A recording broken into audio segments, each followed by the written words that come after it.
Good afternoon, good evening, good morning. Any other times of day you want to make up in your fictional alternate realities, you make them up, people at home. Thank you for tuning in to From the Batcave. I'm your host, Red Thunder Adam Gerard, and joining me this week, as they often do, in fact they always do, are my crew, the Just Us League, the Honey Badger Terry O'Neill. I got nowhere else to go. The Dad Knight Braden Ahern. Hello. And, unfortunately, Matt the Pravy Richards. Fucking stuck on an island still. Hi. How is the island this week? If it's anything less than painful, it's just not working. It's fucking shit. I'm not gonna lie. It's fucking, I'm over it. Yeah! I'm ready to, like, pull my fucking eyes out and feed them to the crocs. Jesus, that's a bit harder than I wanted it to go, but... Well, it's gone that fucking hard, and, like, yeah, I'm fucking fair over this island, and somehow, because I missed the fucking opportunity last week, I'm here for another fucking 6 days, so, yeah. You gotta catch that boat when it leaves, man. That's right, there'll be smugglers there soon anyway. It's all good. Cool. They're there every third Tuesday, I think.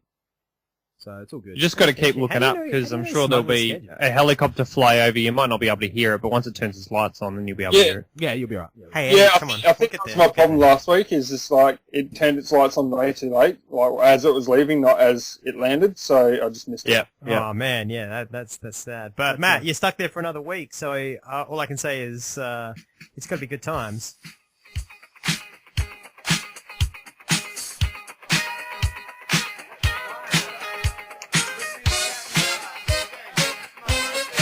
Okay.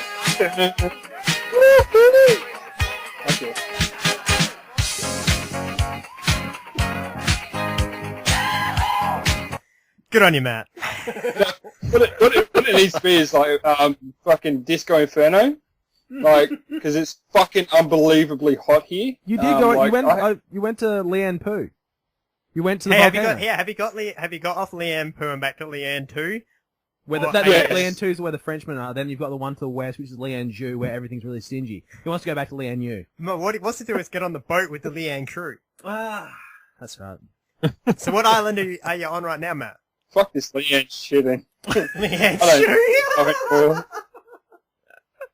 I just don't give a fuck anymore. To be honest, I just want to get the fuck off this fucking hellhole. So Matt, Anyway, are you saying that your spirit is broken? I am a fucking broken man right now. No.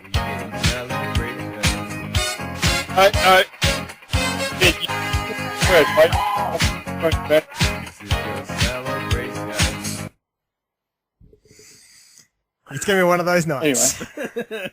It's cold, I have no alcohol, and it's going to be one of those nights. Where do you want to go? You're cold and you don't have a jacket. Alright.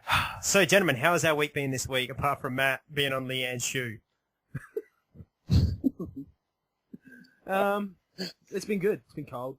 Yeah. Very cold. Not too bad. Very cold. It's been a good week for on a podcast-related subject. It's been a good week for fan interaction. I like it. It's been good. It's been a week overall. Good week for TV. Good week for good movie, I thought. No, I didn't like TV this week, mainly because it made me feel like a little girl. I'm sure you're not the only one. My lord. My lord. Some of us are pretty desensitized to things these days. Takes a lot of that to make me cry. Don't you lie to Don't you lie. I'm not lying. I managed to make it through without shedding a tear. Yeah, but you were doing this. The first time. I won't cry. Just because I have irritable bowel and I need to hold on to keep it in, you don't need to rub it. You know what, man? Some things need to stay off the show. Okay? I do this to escape my irritable bowel, not to come here to talk about it. Okay? Thank you for not bringing up the adult diaper that I'm wearing. I appreciate that. But there's just a time and a place for things, man. Okay? Privacy. Shit. And not only, and furthermore to that, just because you tape Kleenex underneath your eyes so you didn't actually have to wipe your eyes doesn't mean you didn't cry. This is true. Matt has a point. He's right, you know. Whatever, you guys can be in touch with your feminine sides. All I'm saying is that I'm Batman and I don't cry. Maybe shit like that. I cry over important things like my family being shot, or a letter from my dad, Or Alfred Rachel leaving. loves me. He was gonna wait for me. Oh, my parents are dead. Well, Fuck off, Batman doesn't cry. I guess that brings us to this week on TV. My name is Oliver Queen. After 5 years in hell, I have come home with only one goal: to save my city. To the rest of Starling City, I am someone else. I am something else. My name is Barry Allen, and I am the fastest man alive. A friend recently gave me the idea for a new name, and something tells me it's gonna catch on. James Gordon. Alfred Pennyworth. We're gonna get the guy that did this, sir. New boy, are you? That's right. Good luck, mate.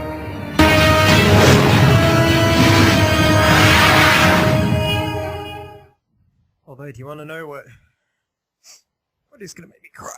When Fish Mooney comes back from Gotham? That's the last week with him. Is that this week on TV? You'll be okay. Need a minute. Alright, so this week it was Flash. Episode 23, Fast Enough. Barry visits Wells where Wells describes their relationship in the future, why he killed Barry's mother, and why he ultimately had to help Barry become the Flash. Wells also propositions Barry requesting help creating a wormhole where Wells can return to his time, where also allowing Barry to go back in time to save his mother. Barry and the team are conflicted, as this could alter the timeline in an undeterminable way. Barry decides to go through with it, so Wells informs him that he will need to turn on the particle accelerator and then hit super speed at the right velocity into a single hydrogen particle to create a wormhole. Barry will have less than 2 minutes to change the past, or the wormhole will create a black hole that could destroy the world. Barry successfully travels back in time, but his future self motions him not to save their mother. Instead, Barry identifies himself and reassures Nora that he is safe in the future before she dies. Barry returns and stops Wells from returning to his time. Before Wells can kill Barry, Eddie shoots himself, causing Wells, as he is reverted back to Eobard, to be erased from existence. The team is unable to prevent the black hole from being created, and Barry superspeeds into it in an effort to stop it. The end. Quantum mechanics, quantum physics, and temporal physics. Oh my. Oh, the physics! Before I get into the things of science, gentlemen, what did you think of this week's Flash? Fucking phenomenal. That's how you end the season. You talking about you don't think he should have gotten a car with Iris and just driven off into the distance? That would have been a Don't better. you fucking saddle me. That would have been a phenomenal. No, it's, Just or if he gets in the car with Iris and then goes and plays Hal Jordan. Hmm. Now, Hal Jordan's coming to the next season of Arrow. Hmm. Did you not listen to me last week? Oh, no, I never listened to you. That's why you know where it's last on. That's why you're just a probie. I actually did have a gripe with this episode, though. Get out. You only needed to watch the last 10 minutes. No. Oh, well, that is true, actually. I'll agree with that. I watched this probably about 3 or 4 times. Yep. Yeah. And after the second time... Sorry, when I say 3 or 4 times, I watched it, the full episode 3 or 4 times. Twice. Yep. And I watched the last 10 minutes another couple of times after that. The whole first half an hour was them talking about what they were going to do. Yeah. And Caitlin and Ronnie getting married. Oh, sorry, Caitlin and Ronnie Yes. getting married. Ronnie. She's ruining Firestorm with that. It's Actually, while running. we're on the topic of gripes, I actually I have one that has to do with this episode. It doesn't take away from the episode, just a little something, but I feel the need to talk about it. You see, because it makes me upset. It's caused me pain. I've been to the doctor. The doctor gave me some cream. Had to rub the cream on. Didn't help. Ah, my nipples, they hurt! They hurt when I twist them! It's this. You have that much money for your show, and you put that crap-ass wig on Killer Frost. I know she was only in it for 3 seconds, but no, I say, you buy a decent wig, You have the budget for a wig, you put it on her, and she looks better, just get the canary wig that Laura runs around in and part it on the other side. Don't do the cheap shit! Okay, that was just they just twisted my nips, but didn't take away from the episode. Yeah, I was still aroused. So was that? Makes good looking blonde, yeah. I was still aroused. That's alright. You've got a thing for blondes. That's okay. Yeah, no, I agree with that comment. Like the last 10 minutes is the only real important stuff. But I mean, if you look at it from the fact that normal folk aren't like us, and we'll like where we go watch it. Like, normal folk. This season on the E-Network. Normal folk. I just like to eat and cleanse my ovaries. Have diabetes. But like normal folk. This Sunday at 7. But like people generally only watch it once. So like whereas we go back and because of what we do, we overanalyze and we not overanalyze, we analyze it. So we watch it about 3 or 4 times. So but I do agree that the last 10 minutes were the important parts. But I did like the display, like the two fathers' displays of affection towards Barry and all that sort of stuff. It was good. It was actually a very well estrogen fused episode. So it was good. A little bit fangirly. No, I wouldn't say fangirly. Oh no. There was no real fangirliness about it. Like I think you're saying it was more girly because your ovaries finally started to bleed, Matt. It was more purist and lawrist. Sorry? More purist and lawrist, I would call it, than absolutely. Well, fangirl. Olicity is fangirls. This is more paying tribute and paying homage to what Barry Allen in the comics would not choose to save his mother. Yeah, absolutely. And I think that's what Yep. I think that's what this is trying. Yeah. It's more paying tribute to that as opposed to the fangirl side where it's like, well, he's meant to end up with this, and this is what's meant to happen, and this is what the source material says, but no, we're going to put it with this person because the girls have made a hashtag. Yeah. The power of a hashtag, people. Not the court systems, the hashtag holds the most power in our society. But this episode was jam-packed full of Cranston moments as well, which I found. Oh, We'll get there. every single person on that show pretty much can get a Cranston for a different reason. Yeah. We'll get there. Alright. We will. Well, let's get into the science. No, this is where I'm going to There's something that I really appreciated this week, and that was that science fiction shows, on the whole, don't generally follow the actual, there's certain rules with time travel and paradoxes and all this sort of shit. There's a rule that science fiction has to allow because it's science fiction, and that's traveling back in time. You theoretically can never travel backwards in time. You can travel forward, but the problem with time travel, and just to break everybody's mind for a minute, the problem with trying to talk about time travel is that there is no such thing as time. We as humans made up time. So what they talk about when they talk about time travel is really more of what you can imagine as warp technology, because it's sending you light years beyond where you are in a second. So in terms of time travel, it's only time travel because it would take light X number of years to get there, but those years is something humans invented. So that's what actual time travel is. That's why you can only ever go forward, because you can't jump backwards in time. Space always moves outwards, and you can only move outwards. Even if you go from, say, Melbourne to here, like I drove to the Bradens and I drive back, I can't ever time travel backwards to the initial driving point, because that's already happened. You can only go to points that aren't theoretically fixed. Does that make sense? Yeah. Okay.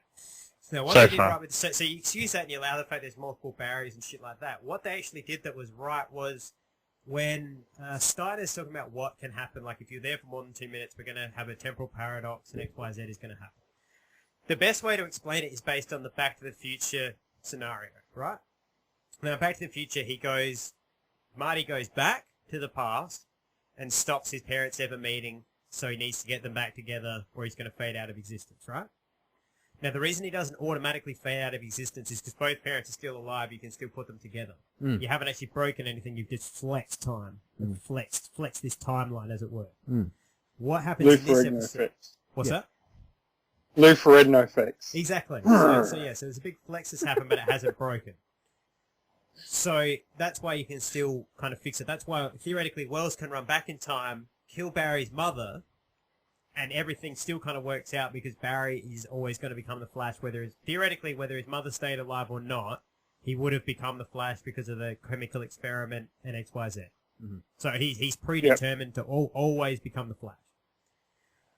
So that's why that's fixed and that's fine. What Eddie does, so Barry goes in the future, doesn't save his mum, but does come back to stop Wells and does the hero thing. So he hasn't nothing in time has changed. He's just told his mother something and had his closure, which is awesome.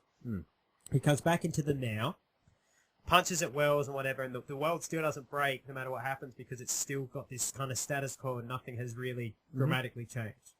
So everything's stable. Eddie shoots himself and deletes Reverse Flash from ever being. Now, what that means is that Eobard Thawne never goes back in time to kill Barry's mother, and this is why that's important, because the reality that we're seeing, you can have an alternate number of realities, an unlimited number of alternate realities, but you can only ever stay within yours. You're never going to be able to travel to parallel universes. It just doesn't work. That's not how physics works. Yep. You can travel in your timeline, though.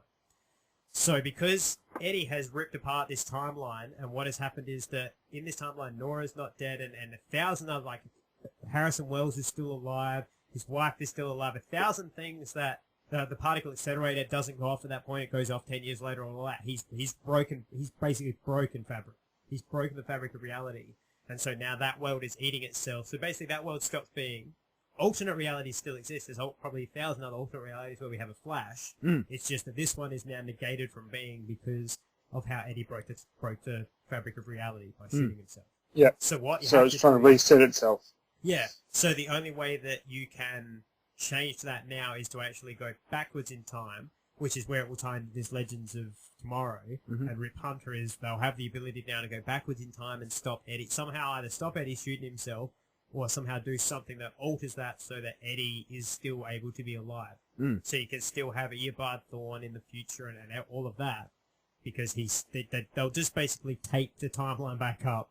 Bit of gaffer tape. So what you've got to imagine is that at the moment, we're in the Back to the Future 2 future, where Biff has his casino.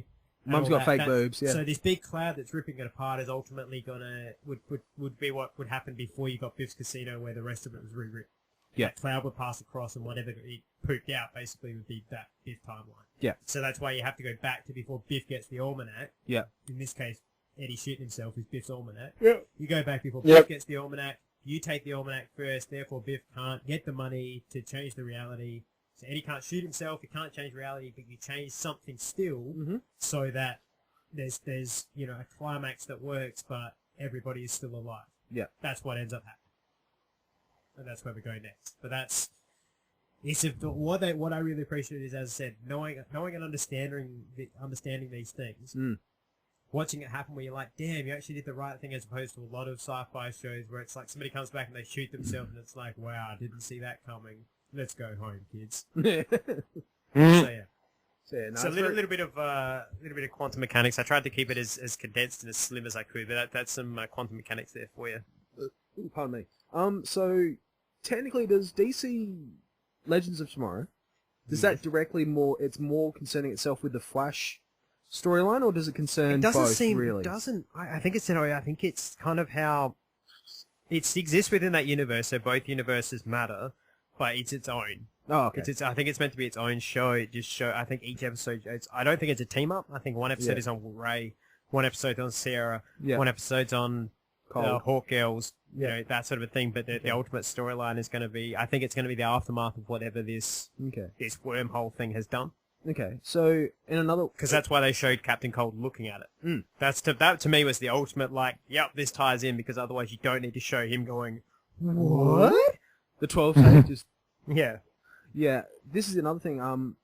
Do you ever think, knowing the crisis or the crises, do you ever think... The crisis. Do you ever think we're going to actually see a small screen adaptation of the crisis, and will the Legends of Tomorrow be formed essentially for the crisis? Yes, I think I wouldn't be surprised. I think Supergirl is so pivotal in especially Crisis 1. Supergirl's death is because each one of them relates to, each one has at least one, if not two deaths. Yeah.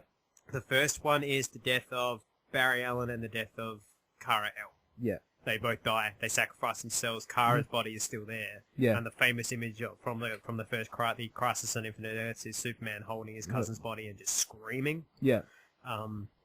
And ultimately what happens is Barry realizes that the only way he can stop it is he has to run fast enough to outrun the issue. Yeah. But that he actually phased it. Yeah, the whole Crisis, each comic, he keeps popping up in people's timelines and screaming. Yeah. Like famously, I think Batman's beating the shit out of the Joker. Yeah. And he just pops up in front of him and he's like, "Help me!" And like Bruce looks up and is like, "Flash!" And he just turns into stands there screaming and turns into a skeleton and just like turns to dust and fades off. And Batman is like, "What the hell?"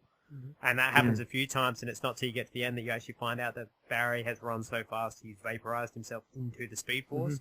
But where that He gets ultimately pulled back out by Wally West and Jay Garrick, doesn't he? Yeah, he does. But ultimately what that leads to is that while he's in the Speed Force, he has access to being the Speed Force, and he becomes the bolt of lightning that hits him. I was about to actually ask if that was one of the things, yeah. So the first Crisis, chronologically, and I know these shows don't normally follow lore as accurately. Flash seems to be better with it than Arrow. Okay, so you think we'll have the Crisis heavily involving Flash and chronologically release date wise, how far away from like the beginning of Flash? Or I imagine we won't see a Crisis until we meet Wally West. Okay. Because I think it would deal with Barry disappearing. Okay, so and maybe then 4 or 5. him out. Yeah, 4 or 5. Well, we got the We'll get the paradox before we start getting a Crisis, because you got to look at it. If they're gonna do the Crisis right, they're gonna need to kill Supergirl. So you're gonna need at least a couple of seasons of that for people to get invested in it. Yeah. So I'd say that's probably the test. Will be if that works, then we know we can build these characters into something bigger and better in the long run. And from what I gathered, from what I took away from the scene where Barry goes to save Nora, Yep. with himself seeing himself and telling him to back off, I think do you think that'll obviously directly relate into the paradox? Because Absolutely. it's wearing a different suit. I think it will, but also that all that is the fact that what that tells me, both as a writer and an understander of comics, is that Barry survives whatever's going on with that cloud. Yeah. Because his future self knows I go back in time, and I see this, and so he knows he's there. So all he's doing is just, it's kind of. Have you guys read or seen Harry Potter at all? Yeah. Okay. Harry Potter 3. You know how Harry thinks he sees his dad casting the Patronus, but it's just him in a different time, and it's not till he gets there that he realizes, oh, I'm the one that cast the Patronus. What it is Barry, future Barry, knows that current Barry is behind that door. So when he opens the door, he's looking up and saying to him, "It's okay. Like, you're going to be okay. Just stay there. I've got this." He, I know what's going on. It's all going to be okay. Because he's already had that interaction with his mum. He knows what he chooses to do. So he's like, stay there. You're going to get what you need. So all for him is, it's just, I know what happens next. Okay. Cool. So I think what that is when the version of Barry that said, no, don't do it, is the version that's just gone through the paradox and has gone back to stop him from saving his mother. Maybe it's just more because he doesn't really say don't do it. He more just says stay put. Yeah. More than anything. Yeah. That's kind of why he just doesn't say much of anything. It's more of an indication of just stay there. Everything's going to be okay. Yep. I know what happens. Everything's okay. Yeah. I guess the scenes that stood out for me in this episode were, aside from like where we're talking writing wise, were the scene with where Barry goes to see his dad, and his dad's like, "Don't. Yeah. I would not give up any second of being in prison for you to be any less of the man you become." And also the moment with Barry and Joe, where the heartfelt like, "You're my dad." Yeah. And Joe as his dad is like, "I know it means that we won't be father and son, but you've wanted this your whole life." Yeah. Go. Yeah. So just beautiful. It was a bit of a tearjerker. Oh yeah, you can't deny that. Indeed. I can't because it didn't get me. That's because you're ginger and have no soul. That's very true. I also think of this season of Clash of dead bodies at this point. It's just like, yeah, whatever. Yeah. Sure. I do have a small question. I do have a small question in relation to Barry going back and seeing himself. Yeah. Could he potentially set up a three-way between Iris and two of himself? Yes. Yes. Yeah, absolutely. More than a three-way. He could have an infinite way, theoretically. Well, Oh, that island's not doing nice things to you, Matt, is it? she could have a screaming. Just every year, just go back to that same point, so you end up with this multiple, like, gangbang bukkake of freaking Flash and... Fucking hell. It'd be like getting a riddle He'll of end up bullets to starting the to face. root himself. He could. root himself while rooting Iris. Yeah, Well, why do you need Iris? We just got started while we were waiting for her to get here. It'd be You're done. sexy in that flash suit, Barry. So do you, Barry. How do How do you think you came up with the idea of getting the white behind the flash symbol, mate? It was just some jism went alright, and he was like, that looks alright. It'll be the Barry Allen human centipede. Oh. the rate his body processes food as well, just constant. There's a visual for you. Oh, Matt took us there.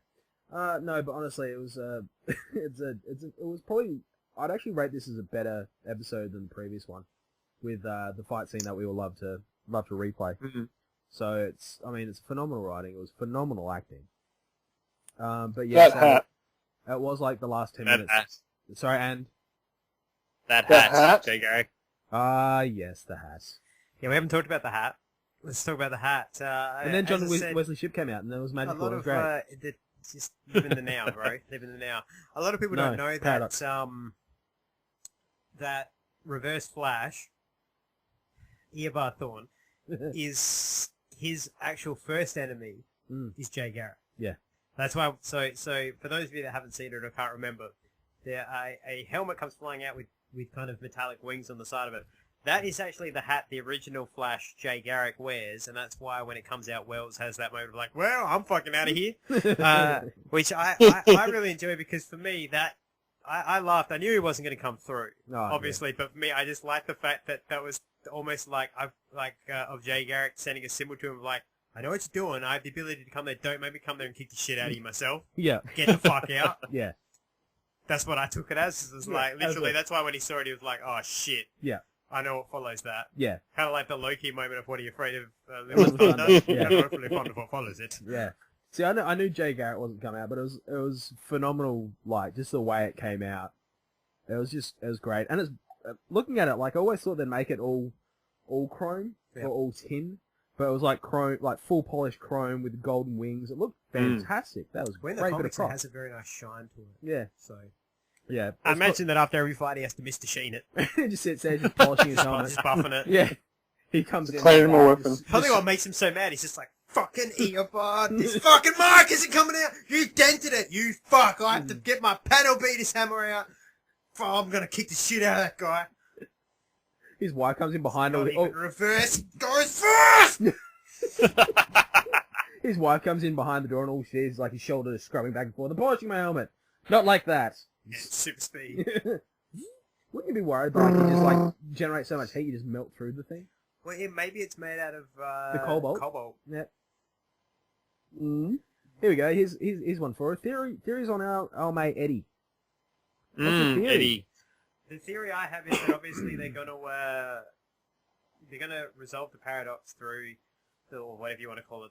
I call it a paradox, not the Flashpoint paradox, just this paradox. The current paradox. They're gonna resolve that through the Rip Hunter thing. Mm-hmm. Eddie somehow is gonna fuse with that because they made a big thing about how they were lining the thing with Cobalt, and Eddie's body got sucked in. Yeah. Excuse me. I think he's gonna fuse with the Cobalt, and he's gonna be like everything about him says Cobalt Blue. Yeah, they might. And I don't know if they'll do the whole he's Barry's. They don't ever need to do the Barry's brother that was left in the hospital thing. They don't have to give it the convoluted comic book storyline. But you can still make him Cobalt Blue and have it be believable. The only other thing I can see it being is a kind of hybrid of like a Blue Beetle cyborg type character where somehow the Cobalt fuses with him, so he has like he's almost made of Cobalt or something ridiculous. Something crazy. We got a nice another nice piece of information. Cisco's a metahuman. Yes. We knew that was coming. I think that's going to be very pivotal to the next season. With obviously we'll have alternate realities or alternate worlds. Yeah. And trying to work out who is from where and... We'll see the Cisco being viable makes sense if you are going to do a crisis like you asked me earlier. Yeah. Because he can see, he becomes that almost pariah who can see the alternate realities and whatever else. Yep. I did love, though, that he tells Wells about him killing him, and Wells is like, I'm sorry, not for killing you, I'm sure I have a reason. yeah. It's just like, So sociopath. douche! Yeah. And later on, I think it's interesting how Eobard, as he's deteriorating and being erased, he actually called for Cisco as well. So... Did he? I didn't notice that. Sorry. He goes, I Cisco, missed that. help me. He actually says, Wow, Cisco, help really? me. Yeah, and Cisco's like, well, he's getting erased out of existence. Peace out. So... Nice. Yeah, Cisco steps back, doesn't he? Yeah, he steps back, and just as he's being erased, he steps back a little bit. Goes, "Well, he's getting erased from from existence," and that's after he says, "Cisco, help me." Yeah. We'll go have a look at it later on. Yeah, I'll check that out. I don't know, it's just so much to enjoy about this. I like the fact that when Barry, like, you know, as Wells says to him, you're running through the Timeline. no, it's called the Speed Force. Oh, yeah. Speed Force. You're going to be able to see your past and your future at once, and we see the future events that at the moment is out of context, like the Flash Museum, Killer Frost, but we see Barry behind bars, which is a nice, like I say, a couple episodes ago we got told Oliver Queen lives to be 86. That's a nice piece of knowledge for us as fans, but what this also says is Barry's going to survive being in this wormhole. Yep. And somehow he's going to end up in prison. And I think he's going to end up in prison when he comes, that's what's going to be him coming out as the Flash. Because they're going to do the same thing they did with Oliver Queen, where it's like, we'll make an example of a damn vigilante. Yeah. Yeah, it's actually quite interesting. No one man is above the law, and then they're going to need him. He's like, well, we need the Flash. Well, sorry. Then his dad will be alright. It's alright from a helmet. That was just for you, Terry. I know. It's never going to happen. I know. Just like Laurel and Oliver. Never happened. But as long as this universe... Just like Diggle and Green Lantern. There's fuck you. There's a big... the big question I have now, and I mean, it's been confirmed through spoilers of who's still got cast contracts. Yeah. But the big question I had initially was, okay, you can still go back and rewrite time, but make it so Eobard never exists. Yeah. Do you do that? But obviously the answer is no, because we would not throw away Tom Cavanaugh, and my answer to that is good. Yeah. Well done. Smart, I like to smart see booking. Tom Cavanaugh as Harrison Wells, though. Not Harrison Wells. Shut up. I'd Yeah, like that's what to I see want. it, you jerk off, as Harrison Wells, not Eobard Thawne, but I'd have to say Tom Cavanaugh does a wonderful sociopath. Yeah, I want to see him Will you back just as... call me a Jekyll? No, Adam. Because you haven't got a webcam, so you Okay. can't see the facial expressions. I can't Mr. see the the face. Jerk off. Mike's covering it. Dick hole. Thundercut. Vagina lips. Are you like smacking your head against the tablet? The microphone, yes. It doesn't work on a tablet, mate. That works. That's better. That sounded more like the ominous knock of like a Klansman coming to your door to hang you. There you go. Nice. What the hell are you beating that thing against? I don't want to know. Matt just killed a guy. Just Matt is no Fucking, longer no, a that civil was me. I was just hacking a fucking leg shank off the fucking gimp so I can cook it later on. Still going. He's turned to cannibalism. That thing must have gone gangrenous by now. Jesus, Matt. You drag him from Ow. island to island. I had He it. wears him in a backpack like Yoda. Or like you when I Chewie's got use him as a fucking 3PO on flotation his device, back. like, because the body's all bloated and whatnot, so it floats on water. Oh. So you're using him like a jerry can. Nice. All right. Well, have we got any thoughts? Any further thoughts we'd like to share on Flash, or should we get to our awards for this week? It's just a damn good episode. Yeah, watch this whole season. If you Jesse haven't Martin watched is Flash, watch phenomenal in Flash. this, in the stepfather that, you know, if you had to be adopted by anyone, you would want to be adopted by Joe West on this one. That's just how that is. Fucking, this is a proper season finale, not a series finale. Like, Yeah. Alan was a series finale. Like, closure on all parts, everything's happy, No, everything's that wasn't pristine. closure. That was not closure. It was close. But you know what I mean? Like, you don't have anything to want to look forward to at all. Yeah, Jeez. you're not wrong. It's like so Arrow was like being friends with you. Hell, we're going to have words when I get back, I'll tell you that. Oh, I look forward to that. Have you been reading your thesaurus while you've been away? Right, motherfucker. Shit. You don't scare me. I look into your eyes and I see fear. That's what I see. I see a man who's scared of the fact that he looks like Chad Kroger, and that he can't grow a beard. And it upsets him. Listen here. It upsets him, and he cries himself to sleep at night on his bloated corpse pillow like a wench fondler. Was that the swear generator? That was indeed the swear generator. So let's get into the awards for this week. Gentlemen, what have you got for Cranston? Any Barbaras, first of all? Cranstons and Barbaras, any Barbaras? I've got a Barbara. Me too. It's pretty much anyone on social media who jumps to conclusions without doing research in regards to the neck piece Eddie had. So that's Yeah. Here we go. That's it. Everyone's going, oh, it was a ring, and it's like, no, it's not. It's not a ring. No, well, that's the thing. Earbard was telling the truth when he told Eddie basically nobody likes you, and if nobody likes you, they're not going to put a ring on it. But no, it was a neck piece, and it was just like, what was it? We discovered it was an anchor or something. It's an anchor. It's an anchor. Yeah. It looks to me like back in the oldie days of yore. Like say 1500. Yeah. Those I believe were the days of yore, about 1500. And prima nocta, yeah. Somebody like you will have got a chunk of molten gold. Yeah. And a stamp and just been like, whoopash! That's how they made that shit. That's what it looks like to me. It's just an old ingot that's been, it's stamped you know who Eddie could be? What? That would be interesting would be Hawkman. Oh yeah. Because having an old ingot would make sense.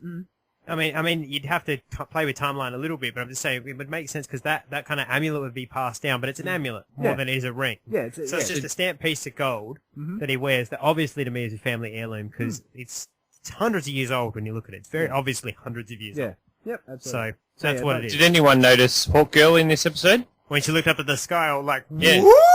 Was that Hawk Girl, was it? Yeah. I was wondering why Hawk Girl was in the city. Yeah, she was probably all like, I remember things like this, but I don't know why. She got some big-ass teeth on her. She does. Well, it's supposed to resemble a beak, That's what I was going to say. They hunt with their beaks. Yeah. They're like, hunt. Oh. Why? I mean, they hump with whatever they want. They're eagles, they're hawks. That's true. They're just like, take it. I'm a fucking hawk. Stick it up your butt if I want to dry, and you'll enjoy it, prison style. Wow. You'll enjoy it, Leanne Shoe style. So yeah, internet fanboys and fangirls get mine. I have a nip for this week. A nip? A nip. Not a nip. A Barbara. What am I talking about? Can I take a guess? Yeah. It's got to do with a wig. Yeah. It's I don't know if I've talked about this on the show or not, but that fucking wig that they put on Killer Frost. What the fuck? It was a shit wig. Once again, I can't remember if I've said this. It's faded from my memory, but they could have not got bloody Laurel's wig and just piled it on the other side. So it's annoying you like a wiener plug? It's a complete wiener plug. I'm not sure if I mentioned this or not, but that wig sucked. That wig sucked. Sucks some dick. Anyone's got a barber? I don't have a barber. I don't have a barber either. Are you making fun of me, Proby? I'm never doing such a thing. Stop acting like a hoe packer. Judging me for so puny a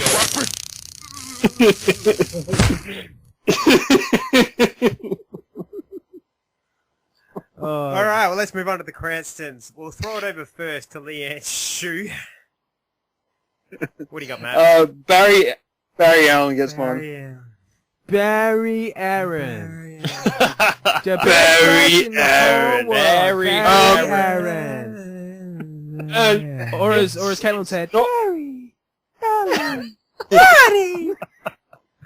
Everybody! Yeah! I submitted belong to Maybe that'll be the Firestorm one. The Firestorm one will be like, my name is Buddy, and I have a buddy named Stein.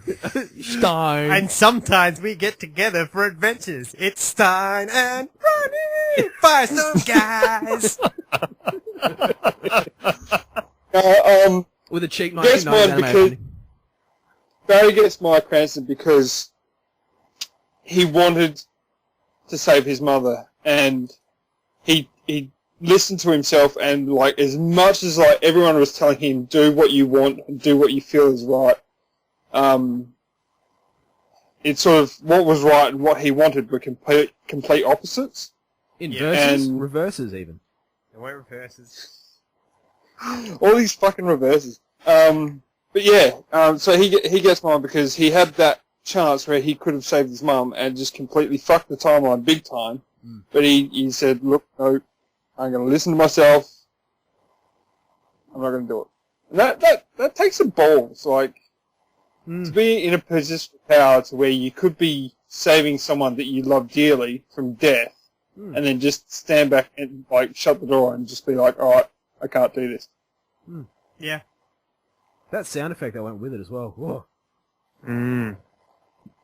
You could hear a When- crunch as well. Oh, Yep, you heard it. Well, I mean, That would have it's been hard for easy him. to eat, so that's down to the hill. you're breaking. You're probably. I mean, let's be real. He stabs her. He doesn't stab her through the heart, but he stabs her near the heart. So he will have gone through a rib. He's probably punctured a lung, and if he's put it in deep enough, I imagine it was a kitchen knife, wasn't it? Yeah, so it pumped out the other So side. it's probably cracked a vertebra on its way out. So he's probably severed. That's probably why she's just lying there, 'cause she's at that point paralyzed. Yeah. Oh, paralyzed. Sorry No, to she get puts rid her of hands up around his face. And that, So it's probably just a fracture there, no longer. But still, that you probably had a crunch of a rib at least. Yeah, it was horrible. But, I mean, no, I agree with you, mate. Good. All right. Who else got Cranston's? Everyone has Cranston's. Braden, who's your Cranston? Everyone has. All right, I struggle with this because they all deserve Cranstons. They all had Cranston moments in this, but I think I'm going to go with John Wesley Shipp. No, John Wesley. John Wesley Shipp, okay. John Wesley Shipp. Probably because he was the only one to say, no, don't do it. You know, the man you've become is so much more important than having your mum back. So yeah, just don't do it. And I think that was, whilst he had a lot to gain for him actually going back and, you know, he gets his wife back, gets his family back, gets his freedom back. Yeah, he cares too much for Barry to let him do it. Yep. No, it's it's bang on. good one. Bang on. Yeah, good answers, okay. I'll throw one out there. See, this was a hard one for me because there's a lot of great characters, a lot of great moments, a lot of great things happening. But I've decided for this week, I'm giving my Cranston to the writers. Because they wrote something so compelling that I was like, no, don't go on break, answer my questions now. And I like that. I like when you write something so good that I want to see more. So the Flash writers get my Cranston for this week. Yeah. It sort of brings to the point, like, where I was saying, whereas Arrow sort of left you, like, well, I don't give a fuck what happens next season. Yeah. Whereas this has instantly got you going, fuck, I gotta wait X amount of months until I see the next fucking season. Yeah, I think the writers of Arrow are actually trying to start next season with a clean slate. So, I mean, it was a very horrible... It better be a fucking phenomenal episode then. It's at the moment, I mean, like... especially, you know, they've established themselves for, like, this is going on to Arrow, but they've established themselves as, like, a really decent show for 3 seasons. And then they give us that. So, obviously, they're going to want a completely clean slate. So, Yeah. Whereas Flash has sort of got an advantage where they've got... Their writers have been able to study, you know, their mates over at Arrow for... at that time, probably 2 and a bit seasons, and then they can actually pick up, you know, where their slack is. So Yeah, true. So I'm hoping it's a very fresh start on Arrow. Maybe then the show may get renamed Atom, you know, and it might be the story of Ray Palmer moving to Central City and you know mucking around with Cisco. But you know that'd be nice. My Cranstons. I'm probably going to late jump on Adams a little bit as well. Definitely every individual actor on that episode will probably get a Cranston. I think John Wesley Shipp and Jesse L. Martin for playing those roles, those fathers that, one's behind bars and like Braden said, he's got a lot to gain for Barry to go back, but at the same time he's, being able to put on that performance, those performances and crying on cue, and I'd assume both of them are fathers themselves, so they'd have to draw on a lot of experience. Grant Gustin definitely did phenomenal. The last 3 episodes, he's been a lot better than he ever has. Yeah, I agree. Yeah, he's matured a lot from his days on Glee. Did you know he was on Glee, Braden? Get fucked. So he's actually matured a lot. I forget his name, Carlos Valdez, yeah. He was great. He played that sort of very much the wounded son sort of thing. He's grown a lot like Barry has too. The character or the actor? Oh, the actor. Yeah. Caitlin wasn't as ditzy this week. Plus also, so everyone gets Cranston. Cranston's for all, really. Especially the choice of music at Caitlin and Ronnie's wedding. I think it was Hunters and Collectors? Crowded House. Oh, was it Crowded House? Yep. Don't Dream It's Over by Crowded House. Was it? Yeah, that's the Finn boys, isn't it? Neil and Tim Finn. Yeah. The Funs. Yeah. The Funs from the New Zealand. The Funs. The Fun Brothers! And Foreigners... They No, love- Foreigners they are love the American chili. band, aren't they? Foreigners American, yeah. Yeah, damn it. Because that would be nice to have like back-to-back episodes where like Australasian music has been used, but no. No, but no, it's been good song choice for the last 2 episodes as well. Yeah. It's been damn good. So yeah. The music's normally pretty good on this show. They seem to find the music. I kind of... I liked it, but at the same time, it didn't really fit a wedding. Well, I think I think for me it actually sort of fitted the episode because hey now, it's over. Don't Dream It's Over. Oh, don't dream it's over. You know what I mean. So yeah, I kind of fit the episode. Plus, it's not a bad song. It's a Finn song. Yeah. It's done by the Finns. It's one of the Finn Hey Brothers. now, hey now. Yeah. Don't dream it. Here, there. So yeah, so Flash as a total, even I'll give a Cranston to the best boy and the gaffers on this one. So the entire Flash team, Yeah. Flash production head to toe, gets a Cranston. Even the guy serving the coffee. Man, if Matt hadn't killed the Gimp, he'd be doing a lot of smelting. We need a new Gimp for this much smelting. Matt is actually bringing a new Gimp back. It's okay. He better bring us a Gimp. The little Because if Hawaiian. you take a Gimp, you come back with a Gimp. And That's so it's the kind of rule. like it's Take a penny, leave a penny. With more just This is returning like my that, stuff, I lent him my military Gimp. case. I lent him my trained Gimp, and he killed it. So I want a Gimp as trained, if not more trained, to come back. Yeah, Not still- some fucking Leanne Shu Gimp. I want a proper quality Gimp. He brings you back one from each island. You got like Lava Boy, a trained cow, That's fine. a French and a Jewish one. It's good. You have many a Gimp couple to of fill the goats. cellar. The goat. You have goat. 2 goat. You get 2 goat. Yeah, but here's the thing. I want No bird. my Gimp. This not my Gimp. No bird. I want my Gimp. Your Alright, I think Gimp's that brings dead, us to honey. the end of this week on TV.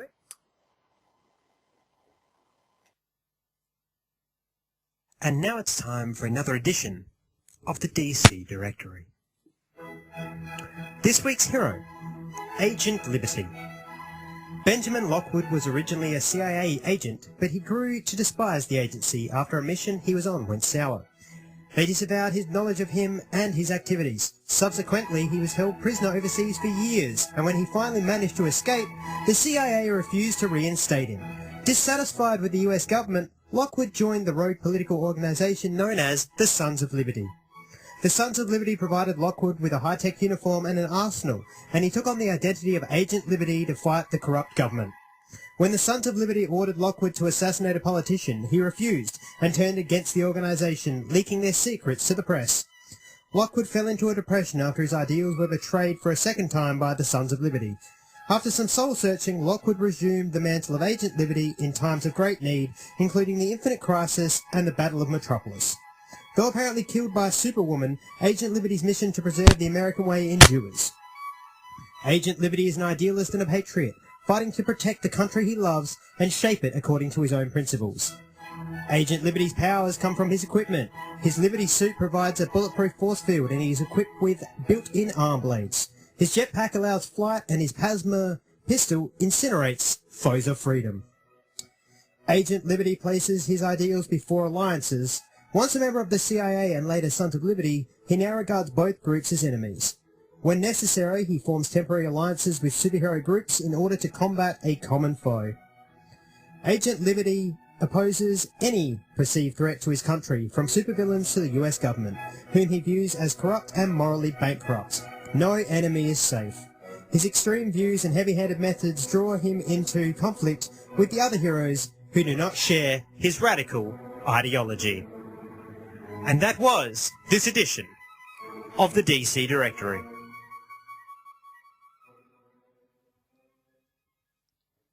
Alright, well there you have it, boys. Agent Liberty. Bit of a different hero, really. He is, isn't he? It's never heard of him. To be Neither honest. have I. I was going to say, first time I've heard of Agent Liberty myself, so... I like the concept, though. It's a very different... He always sounds like, not to the extreme, but the Punisher level Yeah. hero. Yeah, it's government-sanctioned Punisher, almost. Yeah, exactly. I like that. It's nice. Yeah, the concept... Got screwed over a couple of times. Oh, Well, yeah. that's what happens when you work for the CIA. That's it, you know? Yeah. You got to be a spook and you get treated like a spook. Exactly. So it's... I like the idea, actually, of that, because there's a lot of... I mean, let's have a honest look at that. There's so many heroes and so many anti-heroes, slightly dark horse sort of heroes you can actually base a movie on. Yeah. And something like that could actually be quite interesting to have a Make look it at. good, like an espionage. Yeah, as like a Bond-esque spy well, especially versus being that he's spy. the CIA, you have him going up against the CIA, you would kind of root for And him then on you've the got right like side. then you have like that sort of underground militia-esque. Yeah. Yeah. And you have a play by a character with some charisma, like not necessarily Chris Pratt, but the Chris Pratt type. Yeah, So absolutely. he's quippy and Ryan Reynolds or something like that. Yeah, you know.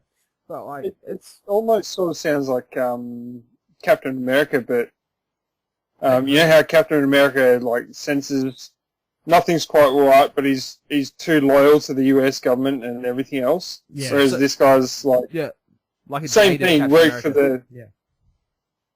the but he's been fucked over too many times to trust him. Whereas Yeah, he's loyal to whoever he believes is right. Yeah, well, it sounds like he's just he's moralistic, so it's like, well, I live by my moral code, and as long as you stay within that, we're fine. But if you bring it outside of that, I'm gonna fuck your shit. Yeah, I like the idea, and the uniform actually sounds quite basic but very cool. You know, jetpack, blades coming out of the arms. Well, I'll put a picture of him up on our Facebook page. But just to give you an idea of what he does wear, it's basically a black suit with yellow gloves and kind of a yellow head mask piece with the Captain America style mask. He's got kind of like, you know, Manhunter or He-Man wears the cross style chest piece. He's got one of those. They're blue, and in the center of it is a white star with a gold circle around. So he is a little bit Captain America like, even in the costume. That's very cool. That's very cool. I don't know. I kind of like doing this segment. You know, opening our eyes to different heroes and stuff. I actually had to do some research on one of our listeners' answers. That will. Nice. I'll bring that up later. We'll get there at the end. Yeah. All right. Well, I think that now brings us into this week's feature film. And now for our feature presentation. It seems to me we can't get enough of our boogeymen. What's your take on all these rumors we've been hearing about vampires? If vampires existed, don't you think we would have found them by now? People want to be concerned. You should focus in on characters like this sociopath that we've been pursuing. He believes that he is out there slaying monsters. Why can't you just be nice? Because the world isn't nice. You're public enemy number one, Blade. We're gonna have to take on the rest of the world, too. Don't shoot! Don't shoot! He's fought the war against darkness alone. We use the humans to flush you out. Until now. Evening, ladies. This way! Who the hell are you people? My name is Hannibal King, and this little hellion right here is Abigail. Whistler's daughter. Guess hunting just runs in our blood. You're kids. The hell makes you think you know about hunting vampires? For starters, I used to be one. Rookies. Vampires were searching for the final solution. The original vampire. They found him. He was born perfect. This guy has never had to evolve. It's the end game, Blade. Time for payback. Get ready to roll with this.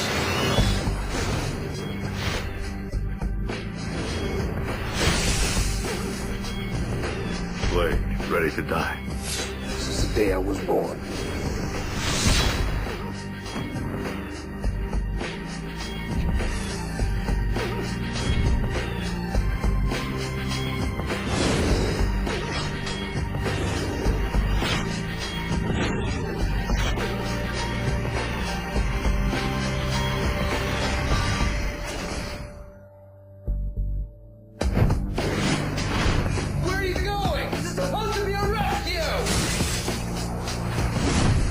Forgot my sword. Oh. That's right, this week it was Blade Trinity, which some people call the weakest of the Blade films, but we'll get into that in a little bit. First, let's kick it off with a synopsis. The film begins with an opening narration about Dracula. In the movies, Dracula wears a cape and some old English guy always manages to save the day at the last minute, crosses in holy water. Bet everybody knows the movies are full of shit. The truth is, it started with Blade, and it ended with him. The rest of us were just along for the ride. The film starts with the collection of vampires looking for Drake, aka Dracula. They find him in Syria in a tomb where he retreated for sleep for quite some time. He is ultimately woken by the group. The vampires succeed in framing Blade for the killing of a familiar posing as a vampire, and a few days later the FBI attack his hideout. During the siege, Whistler destroys the hideout after being mortally wounded and dying in the ensuing explosion, just like he did in the last two movies. With his mentor gone, Blade allows himself to be captured. As the police prepare to hand Blade over to a group of vampires, Blade is rescued by Hannibal King and Abigail Whistler. The two-headed group of vampire hunters called the Night Stalkers, formed by Blade's mentor to assist him. King and Abigail reveal that Danica Talos, who was the vampire who bit King, has located the first vampire, Dracula, now called Drake. Talos hopes that by resurrecting him, Drake will help save the vampire race by producing more Daywalkers, and eliminate Blade in the process. In his first confrontation with Blade, Drake shows a sort of affinity for Blade, and they both are honourable warriors. Ironically, while Drake is delivering his speech about honour, he's hiding behind a baby he has taken hostage. During the chaos, King is incapacitated by Drake. Blade eventually learns of a bioweapon the Night Stalkers created called the Daystar. The weapon is capable of killing any and all vampires in a nearby area. However, there are two catches. The first is that Drake's blood must be infused with the virus. As he is the first vampire, his DNA is still pure, which, infused with Daystar, will make its work to maximum efficiency. The second, the virus has a possibility of killing Blade, as he is a half vampire. Blade and Abigail learn of the final solution, which involves several hundred homeless people being kept alive in a chemically induced coma, trapped in body bags. This keeps in line with vampires needing a live food source if the entire vampire race were to take over the world. Blade has them all put out of their misery, shutting down their life support. The two return to find the Night Stalkers have all been wiped out, with the only exception being Hannibal King, who has been kidnapped by Drake and a young girl named Zoe, the daughter of one of the Night Stalkers. Blade and Abigail go to the Talos building to save their friends. Meanwhile, King is chained in a torture chamber tortured for information about the Daystar. When this fails to get any information out of him, Talos threatens that she will bite King and leave him to feed on the child Zoe. Blade and Abigail eventually enter the building and the fighting begins. Abigail kills Danica Talos' brother Asher, and King kills Jarko Grimwood, aka Triple H, while Blade engages Drake in a sword battle. In the end, Blade impales Drake with the Daystar arrow and releases it into the air, killing all the nearby vampires, including Danica Talos. As Drake dies, he praises Blade for his fighting honor and tells him that through Blade, the vampire race will survive. Dying, he offers Blade a parting gift. He also warns him that the thirst will eventually win.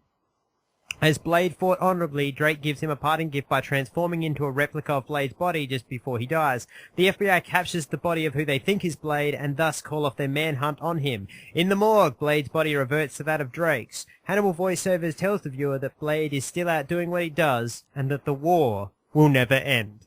Gentlemen, Blade Trinity, go. Oh, this is a great Deadpool movie. Sorry, yeah, you're right. Let me This got me excited for Deadpool. Deadpool, the movie. Featuring Blade. Go! Honestly, was one of my first forays into loving Ryan Reynolds and all that he does. I have no. He's like, it was really only two guys going to a pizza place and I have Van Wilder. I have no regrets. Oh no, I have no regrets. And Jessica Biel in this, my lord, from Seventh Heaven to that. See you. Yeah, no, her and Thea. When I see their happy faces smiling back at me. So, myself and Adam were discussing while watching this movie. We decided to recall it not only the Deadpool movie. It's the Deadpool and Thea Queen movie, basically. Starring Blade. With John Diggle. With John Diggle. Guest starring Heatwave. Drake. As I said last week, number 1 and number 3 are the two movies that I like out of this Trinity. I do like the fact that Blade 2 seems very self-centered, and it's kind of like watching a 2-hour movie of fucking Adam. I don't want to watch an arrogant bastard for 2 hours. Hang on. I have two questions here. First of all, did I just get compared to Ryan Reynolds? No. No. You got compared to Blade 2. You got compared to Blade 2, a.k.a. Wesley Snipes in Blade 2. That's actually not a bad thing. Yeah. Thanks for taking the compliment. Secondly, Matt, why don't you go ahead and just eat yourself a big bag of dicks and then fuck your sister? Continue with what you were saying. I'm not going to say that. Fucking thunder cunt. Anyway. Or conversely, I'll fuck your sister and tell you what it was like. I hope my sister never hears this. Oh, why? Because she'll want to jump on the train. Everyone wants some vitamin A injection. I understand, but look, you tell your sister that's not cool. I have a woman, and she needs to just be backing off.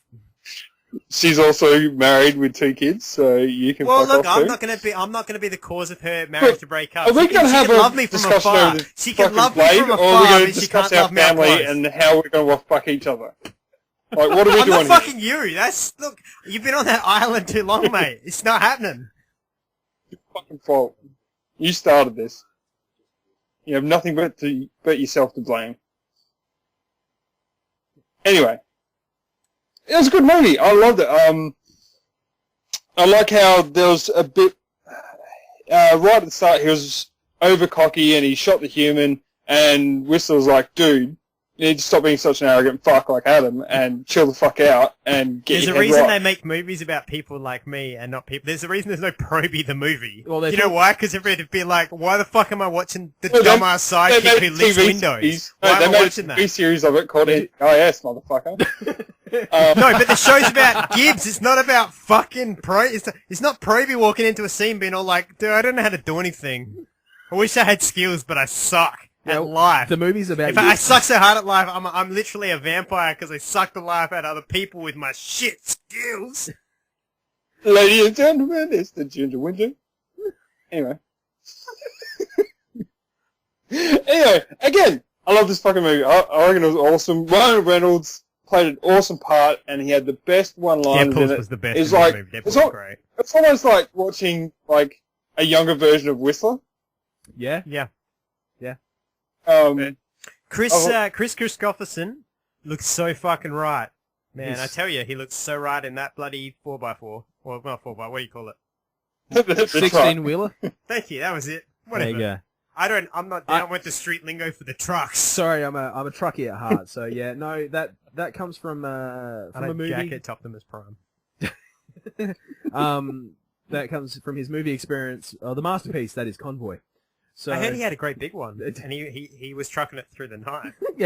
Yeah, absolutely. Yeah. Did you see the Convoy? No, I've actually seen Convoy, but yeah. What a beautiful sight. Convoy.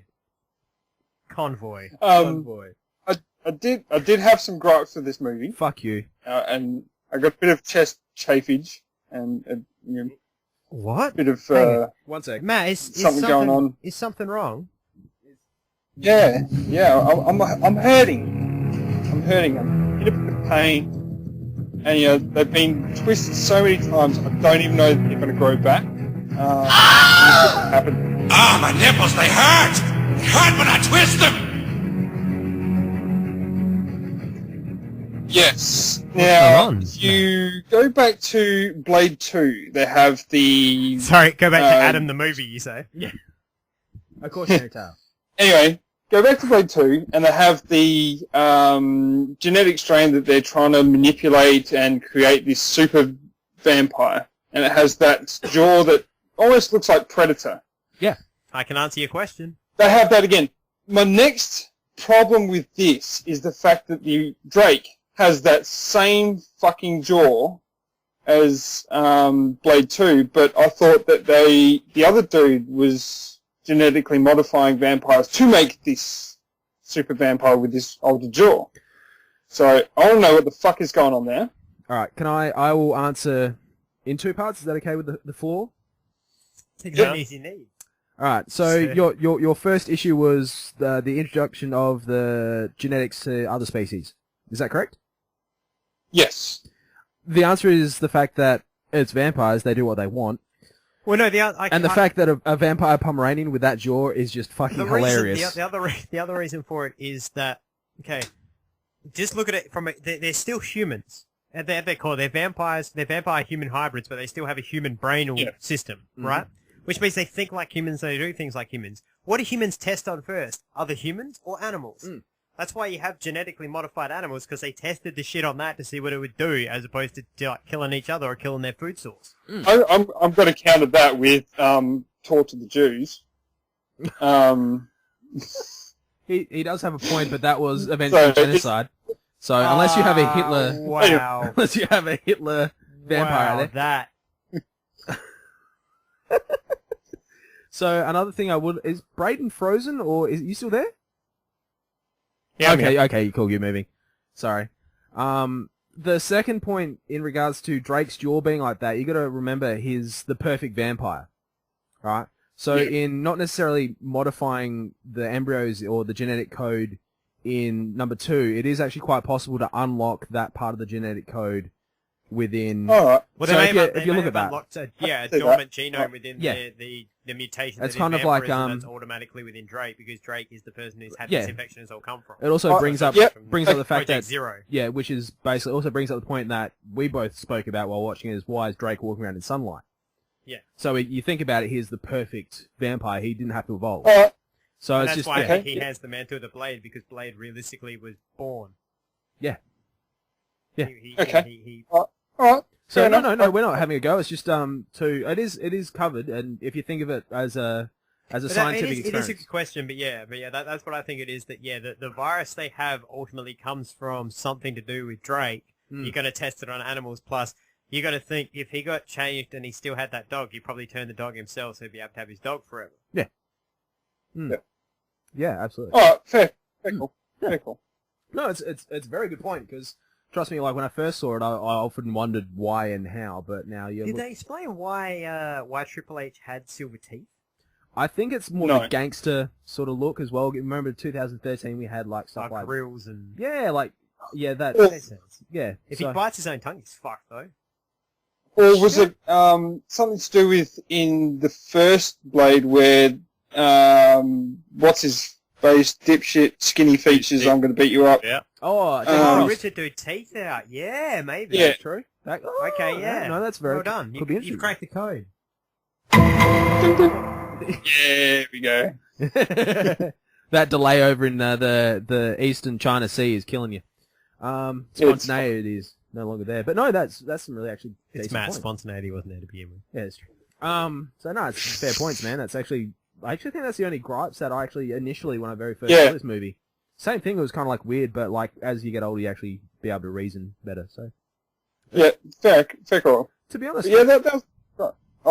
Although I liked this one because it was less of about Blade and more about how to fight the vampires. This wasn't a horror film either. No, it wasn't. This felt more like a Captain America style one. Sorry, Brad, what did you say? I'd probably like this one the least out of the three. Say what?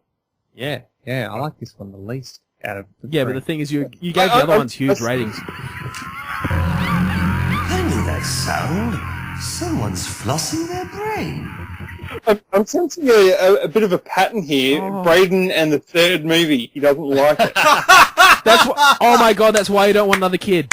Have you That watched explains it. Have you watched Back to the Future 3? Crack the code. You've seen all What's three that, Back sorry? You've seen all three Back to the Futures? Yep. Which one's the worst? You'd have to remind me which one's which. I honestly Back to couldn't the Future tell you. 1 is Wild Marty needs to go West 88 is miles an number hour and 3. make sure his mother and wife kiss at the dance. Back to the Future 2 is Marty's got to go back and save his kids because his shit's all fucked up in the future. And Back to the Future 3 is the Wild West. Duck's alive! I mean, he's in the Old West, but he's alive! And that's number 3. Is the Yeah, I'd probably have to go back and watch the lot to answer that right now. Do that and let us know. Yeah, let us know. Yeah, 'cause I if will. the third And one's then, the and weakest, then we'll what you see. can do is watch the Jaws series, and you can tell me which one's the worst one. And then you can go watch Sharknado 1, 2, and 3. And then tell me which one's the worst one. I reckon we challenge him to watch any trilogy available to him.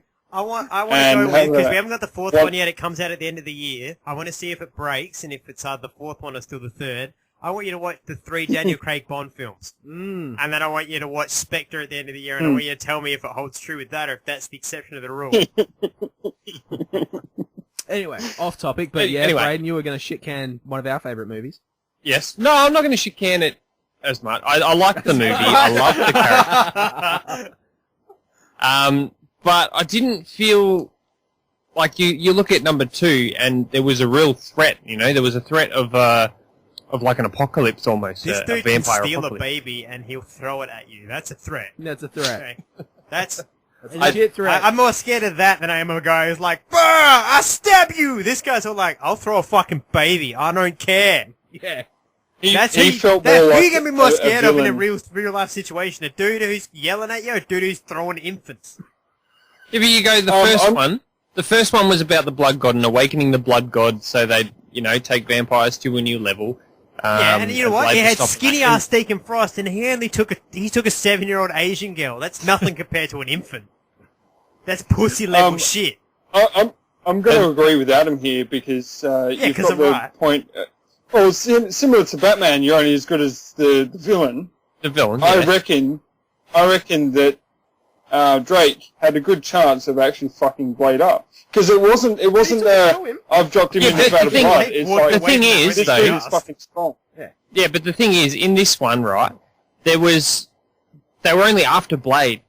There was the apocalypse in the last one. There was the blood god in the first one. In this one, they just wanted to go after Blade. It was all about saving That's Blade. because they have to Blade. get rid of Blade bits before they can take over the world. Because as long Yeah, as I know, Blade's but out there, he's gonna at stop never you. any point did I feel like, oh my god, something bad might happen here. He didn't even get in each of the other ones. He'd actually gotten caught, restrained by the vampires, and If you're going to have a biochemical warfare against the world, are you going to attack the cure first, or are you just going to unleash the fucking virus? I'm not disputing that. I'm just saying that I just didn't feel like, there was wasn't threatening at all. It was just, I'm just staring shit. You know what I'm saying? Yeah. Just No, staring I mean, shit. to counteract your point about the threat, Drake is probably the only villain thus far. I mean, close second to Normac from the second one. To actually take the Blade real hard and actually pose an actual serious threat. Because the only And he's big too. He's a big He dude. wasn't on no fucking heroin diet. Yeah. But, like, the only reason, if you look at it, the only reason that Blade got the one up is because Abby fired that arrow. He caught, retrovirus. yeah, no, fired the Yeah, retrovirus. that's true. That's true. And But he like- was only there to fight Blade. Like, Yeah, what was he going to do you after bring that? Go a back to sleep? hitman in. That's essentially what Drake was. He was the vampire's hitman. Take this dude out. And he got close, man. Yeah, but he's Dracula. He's not a hitman. He's fucking the first. But He served the role Bane as a wants to hitman. fight Batman and destroy Batman because the biggest challenge is Batman. Dracula wants to fight the biggest challenge. Dracula doesn't fight for free. He's a prize fighter. And his prize is taking out Blade. And if you watch, he wasn't actually Suplex fighting City, for. He wasn't actually fighting for the other vampires either. He was fighting And that's for why at the end his he's so, race. it's the honor thing. It's two samurai going at each other. That's why at the end he's like, "You beat me, well done. I'm gonna let you get out of here." Yep. Old age. Yeah, I never had a moment in the movie where I thought things were going to sway the other way. Whereas I yeah, did well, I in the- mean, It's a like Blade movie. But let's face it, one thing, going back to Bond, it's like a Bond film. Do you ever really go, oh, he's not going to be able to do this? Yeah. Oh, hear that man, music- Bond, I don't think you're going to pull this off. Then You're you just get- like, yeah! Fuck that bitch, then stop the bomb! Yeah! I think the only Marvel movie that I can think of that's like that he doesn't really win, but wins sort of, By is default. the first Captain America, where he ditches into the sea. Yeah. Like, he wins, but he doesn't. He had a date. He's a hero. He had a date. He's Eddie Thorne. Yeah. Oh, sorry.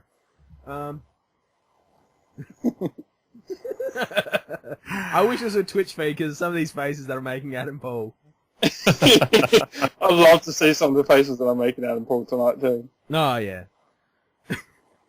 But honestly, like, this movie's, what I've noticed is the Blade movies, they actually sort of stay away from time and dates as well. There's no clocks, there's no nothing, something like that, and everything's very modern-esque. I mean, I think 2000 through 2006 was actually a great time for, like, music and design, lighting, costuming, purely because always will feel that futuristic, a couple of years away sort of feeling. Like, if you look at the costuming of Blade, Yeah. phenomenal. Abby, with her costuming, very simple Archer's kit, but And down to the Blade as detail, well. yeah, down to the detail where, to help her make a better shot, the sleeves on her jacket would zip undone, and she's got that extra range of movement. You've got Ryan Reynolds' character, Hannibal King, or Deadpool, dressed very simply so he can move fast, and he's got the two gun holsters. So it's and you've got like essentially Oracle back at base with Summerfield. So it's all, if you watch it, the only thing that really dated it for me was Abby was updating her iPod and she was holding her iPod. Yeah, it's like a Generation 2 or something. Yeah, it's a Gen 2. But it's still that very timeless. Even the two motorbikes I noticed at the end, they're Buell motorbike, which is a Harley Davidson, but it's the way they're designed. If you actually knew the design of those motorcycles, they're actually very well engineered. They're very timeless in the way they're engineered. Like the actual frame of it is the fuel tank. So that's the funny thing. So it's those little details they've put in. Yeah, when I first watched it, I thought they were Ducatis when I first so did saw I. them. No, they're Victor Buells. They were Harley's effort to break into the sports bike category, and they right. I think it was $25 million in the development of the very first one. The engineering of it Wow. is absolutely phenomenal. Like the brake rotor goes all the way around the wheel instead of just it being a little one in the middle of the wheel. Like your fuel tank is like the frame is hollow, so when your fuel goes in, and as you use fuel, the weight is evenly distributed, taken into the whole frame. So like even it's those sort of details, and even the blood farm.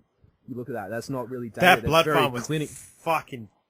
I looked at that and I was like, oh, it's legit.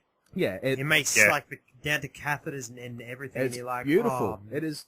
It's disgusting, but it's beautiful. The oh way yeah, it it's looks designed. amazing. This film of the three of them is the best looking. It's shot so nicely. It's framed so nicely. It's got nice colours. Like every colour's nice as well.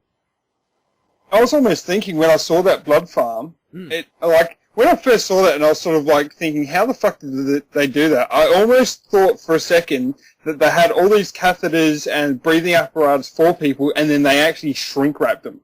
No, that is those is what you would do. That's a vacuum seal pack. Remember how, I think it was like last year or year before, they brought out the whole vac pack thing where you could vacuum seal your... Yeah. That's exactly what that is. It's a vac pack.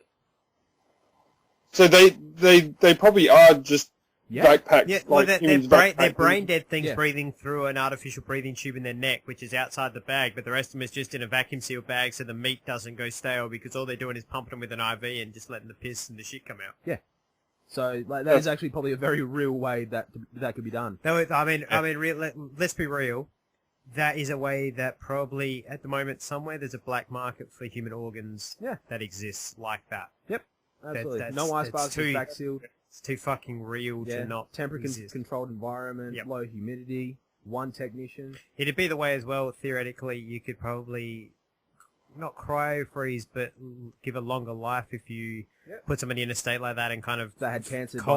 Really, not cryo-freeze them to the point, but it's lower them enough, you could actually probably survive them out longer because their body would age slower. Yeah, possibly. No, you just got to crash a plane into some ice. That's all you got to do. And if you get to the soldier serum first, man, this isn't like an MS 2 weeks in the gym job. 3 weeks. 2 weeks. 2 weeks, training green. It's one of these, and I like the fact this one's filmed during the day as well. It actually gives that contrast nicely compared to the other two, whereas Like we said, number 2 is very much about the club scene and unifying with the vampires to take out a Well, common also threat. horror films happen at night. Yeah. Whereas this was very comic. The colours were bright, didn't suffer from the Chris Nolan saturation issue. Yep. You know, and the reds are always very well pronounced, but always in costuming, not blood. Yeah. It's just those little intricate details for me that always made this movie really pop. And it is probably in one of my top 20. Oh, it's phenomenal. It's great.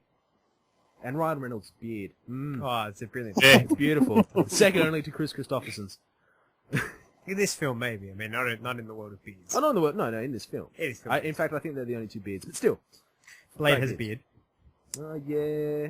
Yes. It's more like a pencil beard, really. And I mean, some would argue that perhaps Jessica Biel is Justin Timberlake's beard. This is true. I wouldn't argue that because I think he's all about that poo. That's fine. I've seen Dick in a Box, and I believe he's all about that poon. But we're not talking about that because this is pre-JT. This is just after Seventh Heaven. So just after what? You've gone from like Seventh Heaven, like where she was this. Good.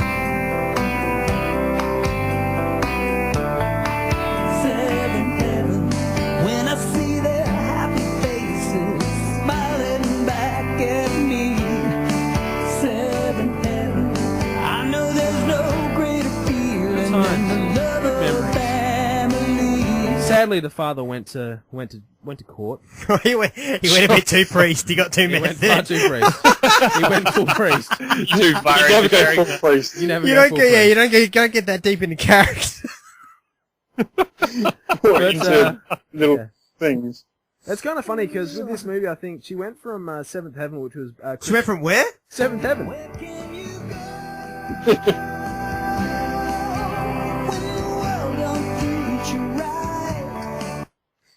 And she also did the Texas Chainsaw Massacre reboot as well. Yeah, she was. So I was Yeah. like, whoa, No, okay. So way to unstereotype yourself.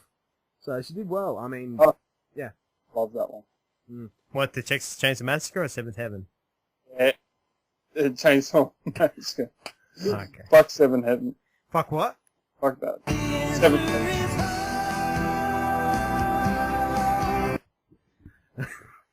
Anyway. Oh, good lord. That's Dawson's Creek. Oh. What's wrong with Dawson's Creek? Nothing's wrong with Creek. I'm Son of a talking about the bitch. playing of the music. Sorry? Talking about the playing of the music.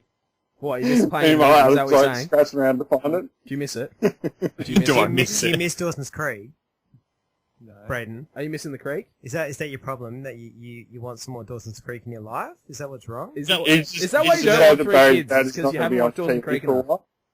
Speaking of which, I want to go off on a sidetrack here. I remember just a little while ago, the mum night saw a posting online about Dawson's Creek. Did you let her get the DVDs, or did you ban her from getting Dawson's Creek?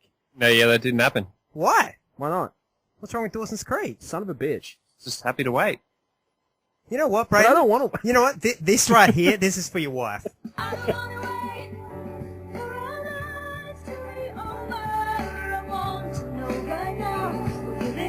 We're going to let it play out for the full 15 Oh, it's getting minutes. the full 43 seconds. Headphones off.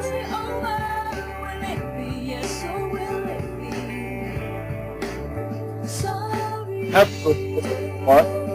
No, I prefer Braden's Barry's gotta have Creek. Stop ruining the Creek song. it- We'll play it again. I have the ability to loop.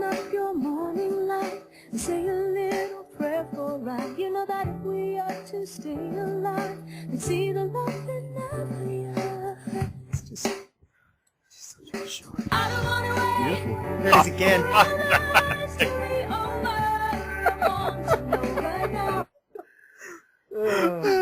See, I have the ability to loop. Don't test me. Don't test me, punks. We'll go full loop. It's a great movie, this one. Now there is something about this movie I want to bring up because I found it and I thought we could discuss it. This made quite a list, quite an important list, I would think. Have you gentlemen heard of Empire magazine? Unfortunately, I have. Douchebag. What about the two gentlemen in the Eastern time zones? Have you heard of Empire magazine? No, I haven't. Yes.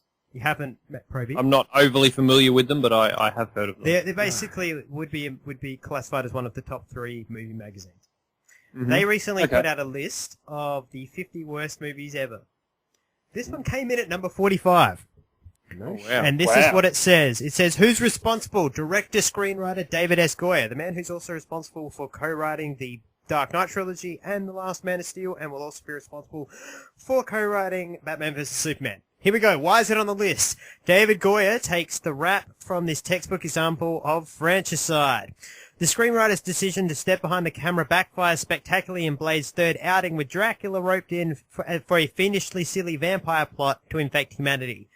Anyone else could fairly blame his scriptwriter for the muddy, incoherent storyline. Unfortunately for Goyer, that's him too.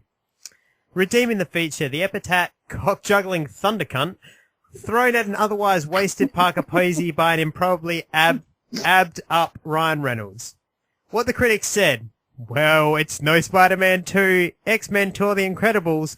The premise of a superhero greeted with a hostile public might have carried some novelty, but Blade Trinity does nothing more ambitious than continue a spluttering franchise. What was it ahead of? Wow. Where did it be? What was 46? What was 46? Okay, 46.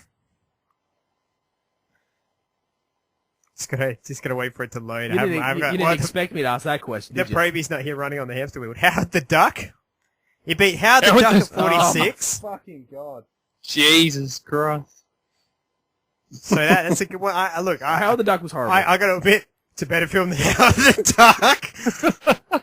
Alright, at 47, Soul Plane with Snoop Dogg. Oh, that's a horrible movie. Wow. Yeah. Oh my man, God. Blade's got some terrible company here.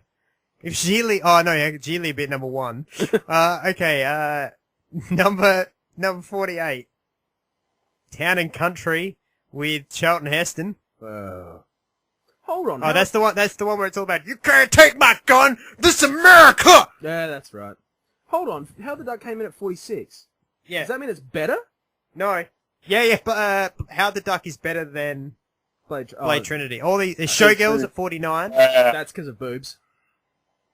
Well, that's a good film because of boobs. And superb acting, of course. It's got Agent Dale Cooper from Twin Peaks getting a lap dance. I just like to imagine it's a really fucked up episode of Twin Peaks. Yeah. And number 50, Spider-Man 3. So they're saying Spider-Man 3. This is what's in my head.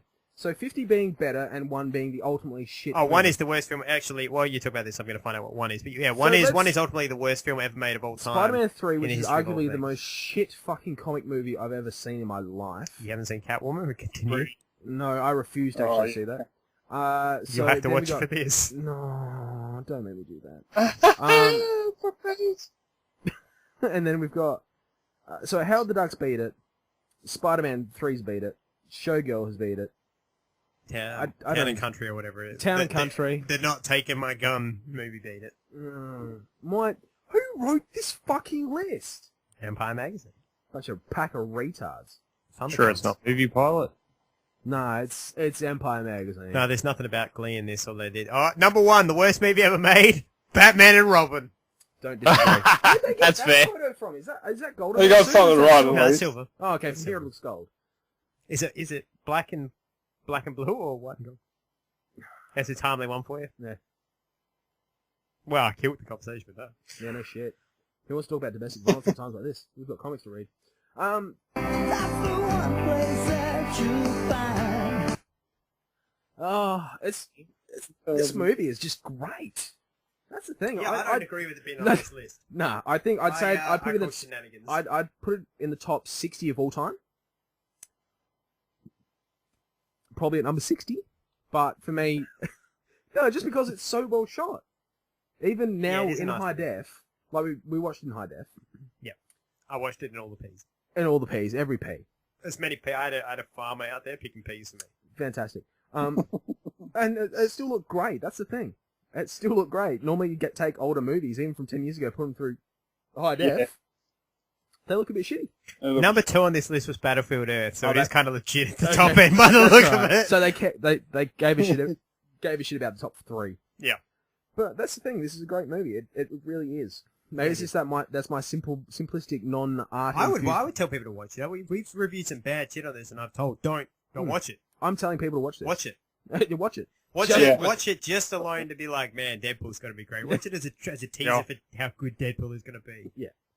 Because that, like, and the bit where he makes his entrance, first time, Hannibal makes his entrance, like there's a comment, like, I think it's Parker Posey makes a comment where she's like, Hannibal fucking King! No, she's like, nobody's going to come save you. And then he comes busting through the window, and all I had in my head was literally, I can see that exact scene in Deadpool. At the beginning of it, somebody's going to be getting beaten up and tortured and shit. They'll be like, nobody's going to come save you. And this window will bust through a Deadpool come in, it'll freeze frame, like, and chorus of music will be like, Deadpool! And then come through and be like, hey, bitches, I'm Deadpool!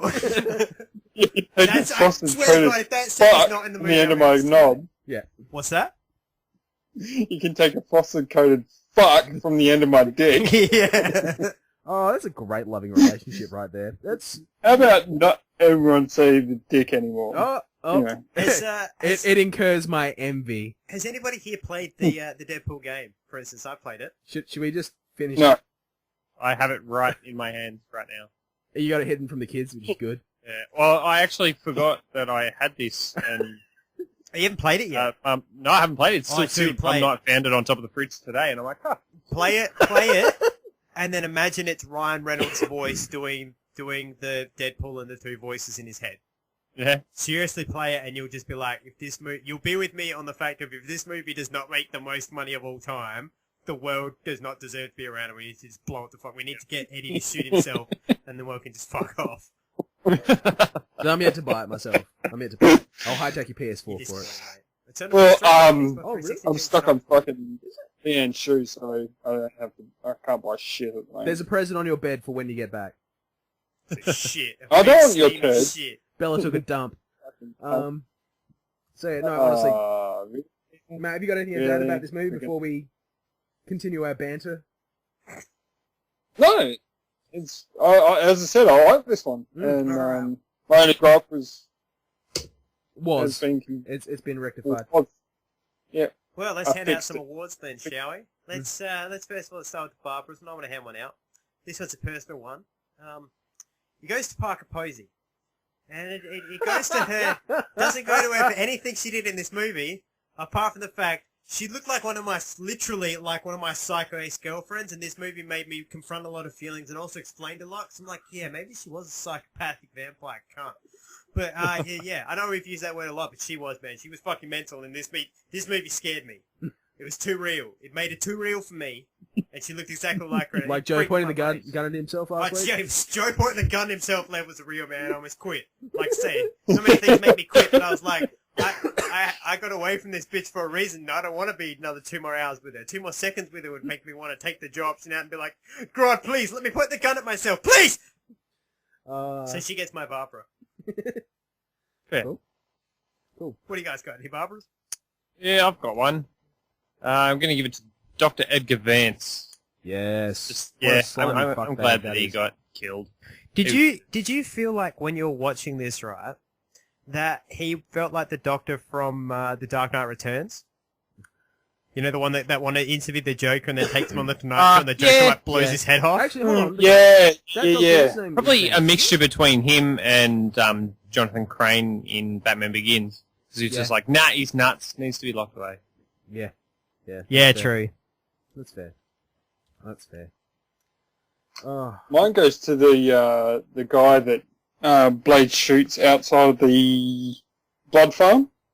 Oh. The commissioner or chief, the commissioner. Whatever. Hello, commissioner. You got 20 to run. 20. Boom. Yeah, 20. That's one. Yeah, that's right. Biggest bitch in that. They'll kill me. I'll kill you. Okay. Yeah. If I tell you they'll kill you, I'll kill you, motherfucker. Motherfucker, I'll kill you. I love it when he goes. I love when Wesley goes full black in this. It's great. It's so good. Oh god. I just remembered another sort of thing that pissed me off in the movies and in this movie, and I'm going to sort of give a Barbara to the writers for doing this.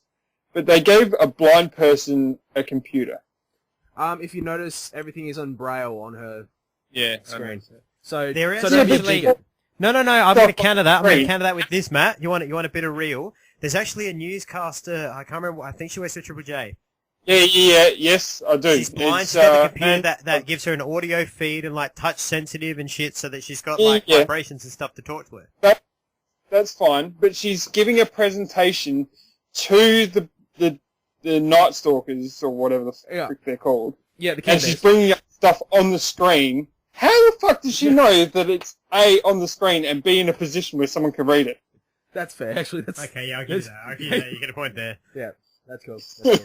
Like, I don't mind if you've got a blind tech person, but you can't have a blind tech person give a computer presentation on a screen that you can't fucking tell if it's working or not, or if it's even fucking on. No, well, they cut out the first 5 minutes, but they were like, that's the screensaver. And then like, no, you've got it to the wrong input. It's just saying nothing. Come on. So you got to put RGB. No, it's not even. Can we turn the Blu-rays off? The Blu-rays are washing out. Oh, fucking done. No, you've got it on AV. It has to be HDMI 1. It's muted. It's muted. Turn it off. God damn it. Okay, you've got to adjust the colours because it's just in fucking red. Come on, seriously, how hard is your job? I know you're blind, but fuck, pick up your slack.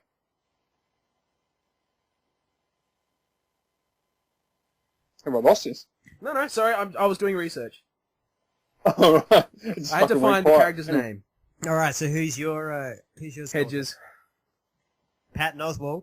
You tubby little fuck. And no way you've had sex. With women, in fact. You know, there's just... Oh, yeah. I just hate him. That's like a basketball player, either. That doesn't make sense. Yeah, I don't understand. He's too fat and too white. But you found out another piece of information about him today that you didn't know. Yeah. He's the director of S.H.I.E.L.D. Yeah, he's... Or some shit. Yeah, he's in S.H.I.E.L.D. somewhere, and I still don't understand. Braden, you've watched Agents of S.H.I.E.L.D. Yeah, he was... Did he die? I don't remember. He was at the end of the first season, and I believe he might have even been a clone from memory. I could be wrong. So he can't remember. can't even be a proper agent. Yeah, pretty much. Yeah, in the cloning process, did they just pump him? Did they pump him too full of vitamins and he like gorged? Kind of like a chicken farm? I don't know. I blocked it out of my memory. No, he gets my Barbara. He's just... I know he's a character that's just lightly in there, but it's just... He felt unnecessary. You were just unnecessary. Just unnecessary. They needed someone to kill. He does get killed. He does get killed. Same with the Black Driver. The Black Driver I liked. He had personality. There were some serious tokens in this. There was a lot of tokens. It was just like the tubby white tech. Like the main Not this again. The tubby white tech dude, the Black Driver, the Russian driver, the child who said, "My friends are coming to kill you." That still freaks me out. The daughter who comes back in like the third film, even though you haven't really heard about her before, but she's there and then whatnot. Yep. The only thing creepier than that girl that says, my friends are going to come to kill you, is the Red Queen out of fucking Resident Evil. The what? Say that You're again? all going... Red Queen. The Red Queen out of Resident Evil. You're all going to die down here. Yeah, that's right. I haven't played Resident Evil in years. So yeah, no. No, this is from the movie. Matt's only got a PS1 down there. So. PS.5 in fact, it's just a PlayStation. PS1 is dumbass.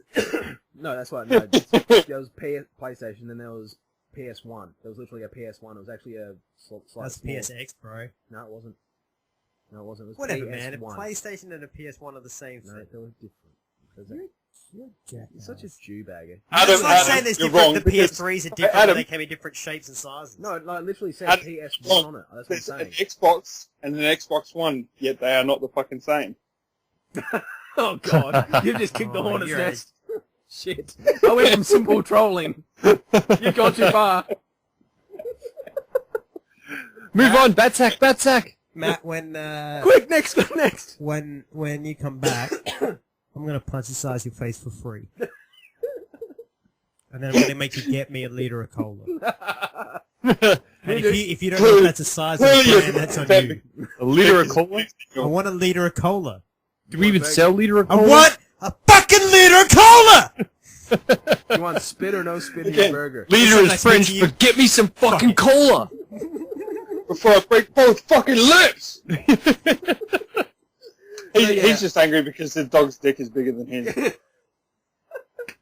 So yeah, it just gets my Barbara. Good answer. Alright, Brayden, you got a Barbara? I gave you my Barbara. You're up next. I handed out my Barbara, Parker Posey. Oh, that's right. So it's Matt. No, Matt. No, you haven't given out your Barbara, have you? Yeah, have you? Yeah, I No, have. Brayden hasn't given out his I Barbara. gave you my Barbara. I said, what's his name? Doctor. Yeah, Vance. Oh, that's right. Yeah. So we're done. Okay, cool. So we're done. Okay, good. Fuck you! Whatever, I got angry, okay? Fuck you all! This film is toyed with my emotions! Go have your fucking MS breakdown outside. Fuck off! Hey, cranky Adam is cranky. How are you giving credits to see you bunch of fuckbags? You know what? Deadpool. Suck me, beautiful.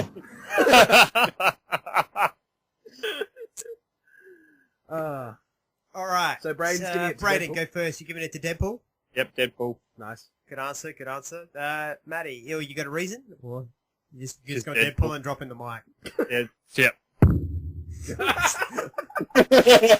Alright, Matt, who are you giving yours to?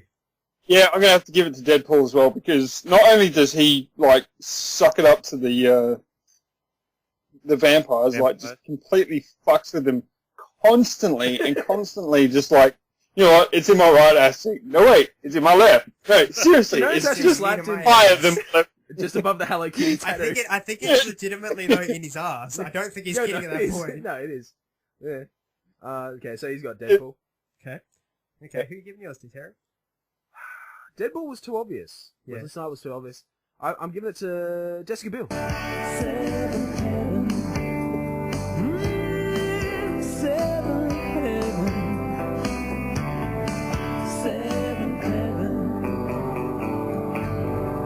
For her heavenly shapely butt and that shower scene. No, I just think she did really well in this movie, especially it's like her second or maybe third outing from being on a Christian TV show to swap mindsets to this sort of context and whatnot. I think she did phenomenally well.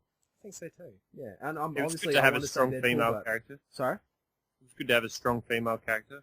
You mean Felicity's not strong enough for you?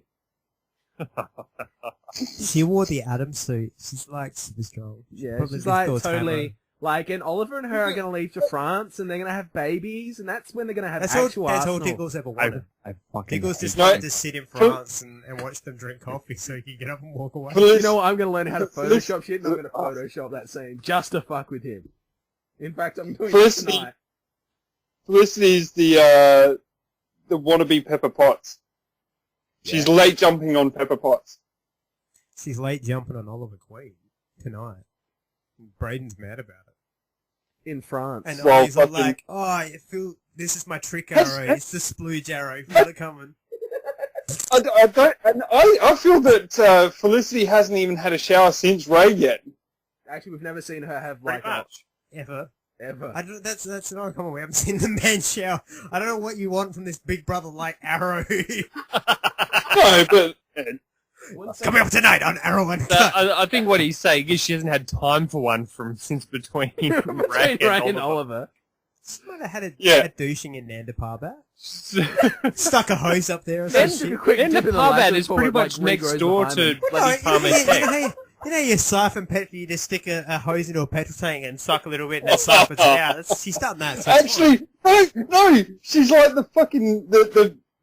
Okay, Oliver Queen is like the fish in the fish kingdom where the fish sucks out the semen of the other man before they have sex with the fish again. What? There's a sketch that the male fish will suck the semen out of the female fish first and spit it out so that he has more of a chance of being a father than the other fish. Now, Matt, That's what- Matt, when you say fish, do you mean you? This is what they do Is on this Leanne. code like when it's like, On you know, a Leanne friend of Shoe. mine, No. he's got this weird Legit, thing. I'll put Seriously, this my down. friend I'll wants us to fucking supposed to- find this information. I'll put it on the fucking... Arthur Curry, that's Wait. what Arthur Curry does. But there is stuff too. Anyway. Matt? Yeah. Can you do me a favour and look up normal porn like the rest of us, please? It's Hey, like, man. I don't Oh, want to have to report you to the cops for being Come on, weird. please. Because you're weird. You know, I need to clean this place up a little bit. Hang on. We've got to go back, get it a little bit clean.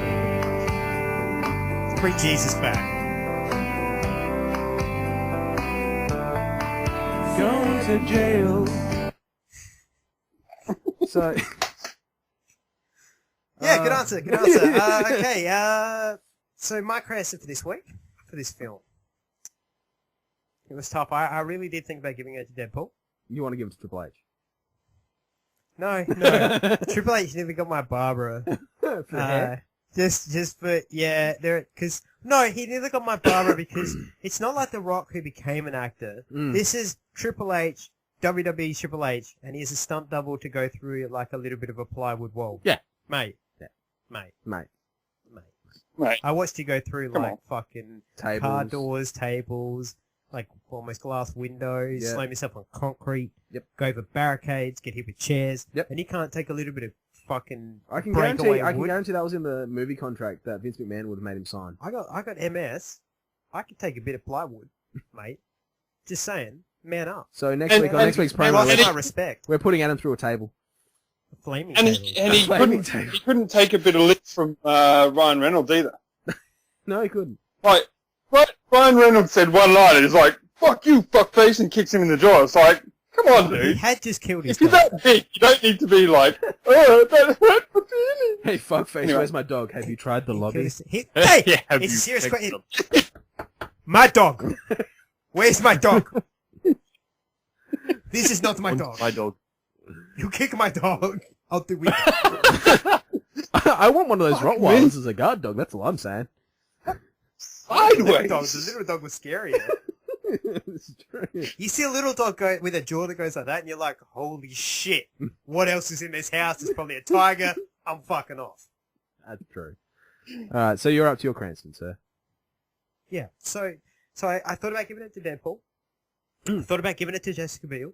I even thought about giving it to Whistler. I went through all these people of who can I give it to, who ultimately gets the Cranston, the key component. I know who it is. Who gets all that you need out of this film? Do you know who it is? Who is it, Matt? Where's the song? It's Drake. Heatwave. It's Drake. Because, for all the reasons Braden is wrong about, he's the first villain that looked like he could take Blade. He took it to Blade, and for the first time out of all of these villains, Blade has beat him, and he's been the bigger man and been like, well done. It's almost the Ra's al Ghul of like, well done. You can take the you mantle of beat me, Drake. you deserve to be here. And that moment where he's like, oh my god, you know, where you get the father gets bested by the son, as is the circle of life. It wasn't like, wow, I was so focused on wanting to find the dominant vampire. My peer was here all the time, and I got too wound up in the fight to notice. Yeah. And I really appreciate that. And this was what they didn't do right in The Dark Knight Rises with the Bane-Batman dynamic in terms of size and all that. This guy looked like Bane compared to Batman. Yeah. In the terms of that fight and their overall presence and all of that. Wesley Snipes is still big. That guy was huge. Yeah. Heatwave is quite large. Like, So yeah. fucking, when he's walking around with a fucking, like, that white shirt that's sword. barely buttoned up right across his chest, and you just see these pecs, like, fucking coming out like man titties. I was more amazed by the fact he had like a two-handed broadsword and he's just like one-handed whiffing it around. Yeah. I'm like, fucking hell! I like how actually I've got to give Aaron Paul out, just the single Aaron Paul out to the props department as well in this. Yeah. Set designing and props was Yeah. really clean. CGI was really good as well Absolutely. too. Really Beautiful, neat and yeah. tidy. I think it was a lot more Yeah. practical than CG. Yeah. Like face melting and stuff like that. Well, like when he got the atrium scene where he got kicked across the atrium and hit the wall when the face went, you went, what the fuck's up with his face? I'm like, just wait a second. Yeah. Just wait a second, then you see it. And then like even the makeup when he became the When he true vamps Drake. out. Yeah, when he becomes the true Drake. Yeah. It was scary, but it's nice to see they didn't bulk It's him comic out. book. It Yeah. wasn't horror this time. Well, I it's- appreciated that more I because think he's the not way- trying to scare me and make me enjoy it. Yeah, like the way they made him up was very, because I'm one of those people, like, if I grew up with, like, wrestling and stuff like that, I see big, bulky dudes. It's kind of like, but you give me a skinny demon with a broadsword, that freaks me the fuck out. Yeah. Like, Dark Souls, I can't play. Well, he kind of looked like the skin had been ripped off of him. Yeah, like peeled, yeah. Yeah, Yeah. he'd been peeled. But it's been great, and then the jaw came out, it was just phenomenal. It was really good. It actually kind of looked very, as a point of reference, Jim Henson-y. Like, it's like, the CGI was it was fluid, it looked real, like something like if you had muscles attached, you could actually do something like that. So it was very Jim Henson puppeteering sort of look. Almost like, what was the guy's name? Stan Winston. Yeah. Absolutely. The Stan Winston stuff that you would see in a Clive Barker film. Yep. Or a Nightmare on Elm Street. Absolutely. I kind of like how they reference the Bram Stoker movie as well. Oh, with the Dracula comic book and the Dracula store? Is that what we're talking about? Yeah. And like when Ryan Reynolds was explaining Drake to Blade, he was like, you know, Bram Stoker wrote a nice novel compared to what this guy is. Well, I even like that when Drake and Blade have their first confrontation on the rooftop with the baby, he even says to me, he's like, didn't you read Stoker's story? Don't you know about me? Yeah. Like, it's like, this motherfucker, like, that serial killer level where it's like they read their own press and they're like, yes, good. Or they're like, and, the Zodiac killer where they're like, no, you write a letter and tell you why you're fucking wrong, mate. And, keep going, sorry, Matt. Again, with the CG, or CGI, how Drake looked when he was in his demon form, it took me back to Bram Stoker's Dracula. Yeah. Yep. When you look at the lad in his red battle armor, it sort of had that evilness about it. And I don't know if they did that intentionally, but that sort of being a huge vampire fan, that really brought it out to me as well. So I really enjoyed that. One thing I did notice as well was when he held up the comic book. Did anyone notice who was the publisher of that comic book? Marvel Comics. Yeah. Marvel. So there's your little Marvel thing. And we finally got Stan Lee in the credits as well. We didn't get a cameo. Executive producer Stan Lee. Yeah, we didn't get a cameo. No. I love how pissed Drake looked when she brought out the dildo, the Dracula dildo. And like Drake just sort of looks at it as like, you're gonna fucking die for this. It's a great movie. That was awesome. It's phenomenal. Yeah, I recommend it. Yeah. Alright, let's move on to Honey Badger's question of the week. We're looking at one from last week. What do you got? Badger the Badger. It was exceptionally good. I haven't got it written down, but from memory, I'll ad-lib. It was a superhero team-up. That's right, superhero team-up. The DC and Marvel worlds have collided, and you essentially have to come up with a new dynamic duo but utilizing... you can't take the major trinity. Yeah, you can't take pretty much the Holy Trinity. The Holy Trinity was banned. So Marvel and DC have collided, and you get to make a new dynamic duo. We've got some really good responses, which I'm going to read out. We've got some very good close ones, but a lot of people got close to the actual correct answer, which obviously I have. They normally they got about half the correct answer. They got close, but they obviously they're not me, so they can't be right. Yeah, okay. So we've got I've chosen the 6 best out of the 10 or so. I got some inboxes as well. I said just give us all. Give us all? Give us all the other. They all deserve to hear their answers. Well, a lot of them were repeats. Okay. So Kieran Gabriel Ross said Deadpool and Deathstroke, obviously. Be very interesting pair. Yeah, very interesting. Very comedy. Combination. I don't know comedy how and they drama work together. I imagine Slade. It'd be good for Slade because he could kill the dude over and over, but at the same time, Slade would kill Deadpool a lot. Yeah, he'd probably get more focused on killing Deadpool than whatever the mission was. They'd eventually break up, and then a movie would break out between the two of them. And yeah. Matthew Crawford on Facebook said Black Adam and Black Bolt. He said black on black is always a good look as well. I like the fact he also gave a team name. Yeah. I like that. Yeah. I actually had researched Black Bolt, and he's actually one of the cooler little heroes. You've heard of him yet? Certainly have. Tell us about him. You fuck. No, Black Bolt, I don't know where his actual hometown's from. He's a hero who can't actually speak, because when he speaks, he essentially does what Banshee from X-Men does. He basically will just destroy things with sound waves that come out of his throat. You know, he could be referring to the directory on this one as well. It's probably easier to find. He's a Marvel comic. DC. Oh, he is too. So he's not part of the DC directory. You dumb fuck. I don't have the Marvel mailbox. What? Doesn't make any sense. You don't make any sense.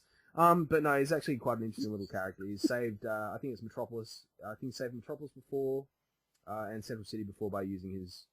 Yeah, he basically, his sound is such a sonic boom it can destroy the world. Yeah. And he's learnt to be silent even in his sleep. Yep. Lachlan McBrearty said Nightwing and Hulk. His original answer was Batman and Hulk. And I said, no, Batman's banned. Sorry, buddy. Come up. And he goes, no, alright, switch it out to Nightwing and Hulk. Batman's training in Nightwing and Hulk's strength. There's no real other match. I'll counter that with the only problem you have there is that depending on which Hulk you get, there's a lot of like unpredictable factor, and that's going to come to play big time. Yeah, and I think that's the only problem there is that's the too much of a loose cannon that you can't control. I dare say being especially for Batman being so calculating and always having a plan. Yeah, well, I think it's Nightwing, so it doesn't matter. Yeah, it's Nightwing, so it doesn't matter. So you got the training, but I think with I think Lachlan's about 19 to 20, so I think the main exposure would be the Movie Hulk? from our movie Hulk. See that that Hulk's the worst for unpredictability because he runs. Yeah, this is Any chance you give that Hulk or Bruce Banner an open leash to run, he runs. Yeah, the fuck true. away. This is true. So you get one good fight, and then you'd be like, oh man. But then again, it's Nightwing. He doesn't need an offsider. It's fine. It's okay. Isn't that your I'd like to see. Nightwing doesn't need it. I'd like to see Hulk and fucking what's his name, Juggernaut run at each other. You want to see who and who? Hulk and Juggernaut. Hulk and Juggernaut run at each other. I imagine them hitting would literally be a sonic boom so hard it would break the earth. You just split in half. Because it would cause an instant earthquake. Yeah. And you would split the earth in half. It's fucking awesome. So we have. If you're gonna go out, go. You know what? Go out with a bang. Just keep talking. I'm gonna see if they've ever actually. Okay. We've got some Jeff Molly Munt. Oh, Munty's back in town. B Wannabeast and Crypto. Crypto, I know it's Superman's dog, but B Wannabeast, I've actually never heard of that one. Can someone enlighten me? I'm familiar with him through the Brave and the Bold series, and he, I believe, has the powers to fuse two animals together to make a bigger, stronger animal. Ah. Yeah, nah. That's horrible. We got a response from our Italian correspondent, Filippo. He says he doesn't know, but he wants to go with Hal Jordan and Peter Quill, Star-Lord himself. So Green Lantern and Star-Lord. And I think that'd be a very interesting combination, because Hal Jordan can be quite fun and quirky. And, Star-Lord's just, Star-Lord. So that's interesting. And I think, I can't pronounce this name right. Is it Calia Inglés? I think she that sounds about right. Caligula. Calia Inglés? Kalingla. Kalima? Okay. It's more with a bit more of a... Kalima? Cunnilingus? Of course. Cunnilingus? Of course, we're mucking around. It's the Mum Knight herself has written in and said Captain America and Green Arrow. So, very interesting combinations. So what do we think of those guys? Also, just to answer the question, Hulk is stronger than Juggernaut. Yeah. So the answer is they run into each other and Juggernaut fails. Okay. Cool. All right. So you guys have had some time to marinate on this? I'm going to let everybody else go first so I can come in at the end and give you the correct answer.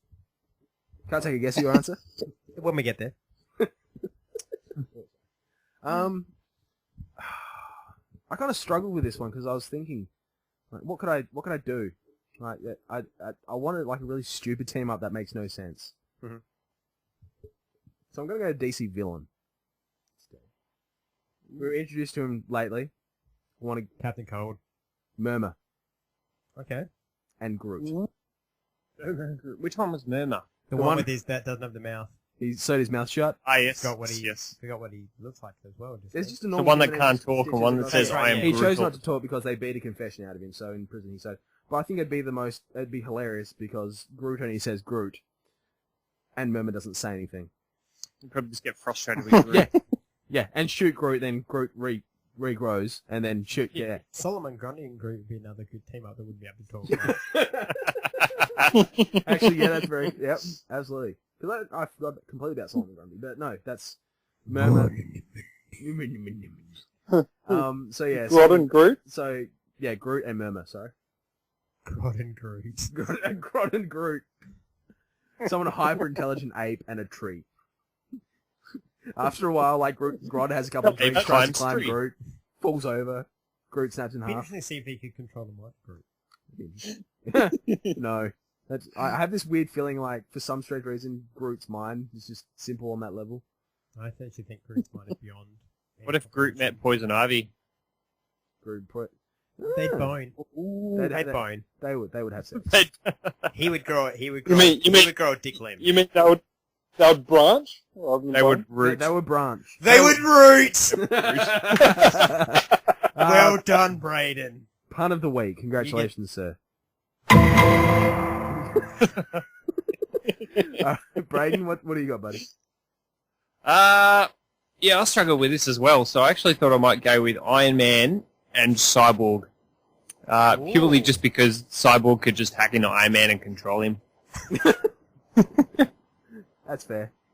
So you don't want to see Ray Palmer and Iron Man team up and compare each other's suits or anything? Oh, they're essentially the same characters. Yeah. Nothing would get done if those... High-five each other constantly. Hey, technology, clang! And then, like, fucking Tony would be like, I could probably come up with something to cure that pink eye. It's like a 2-hour movie of Ray getting his pink eye sorted out. Yeah, great. Pink Eye, the movie. Pink Eye and the Brain. I fixed it for you, Ray. It's a piece of Felicity's poo. Oh, better than Iron Man 3. Yeah.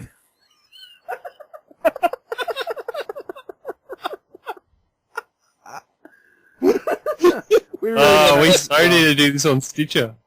Oh, God. Twitch, you mean? Not Stitcher, Twitch. Yeah, don't worry. I'm investigating that for later. Alright, Matt, who's your team up?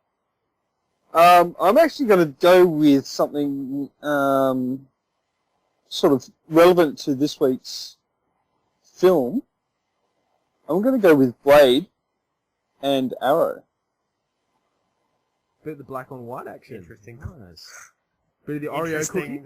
Comment. I would more think of them as Turk and JD super friends. Yeah. Yeah. That's exactly what I was thinking. Like, when I was thinking about it, I'm like, oh my god, it's fucking Scrubs. But, yeah, I think they would work well together because of Ollie's training plus his gadgets and as well as Blade's training and his gadgets. So I think it would just be, rather than like superhero, or superpowers, it would be like just training and weaponry. Yeah, that would have to be a good combo.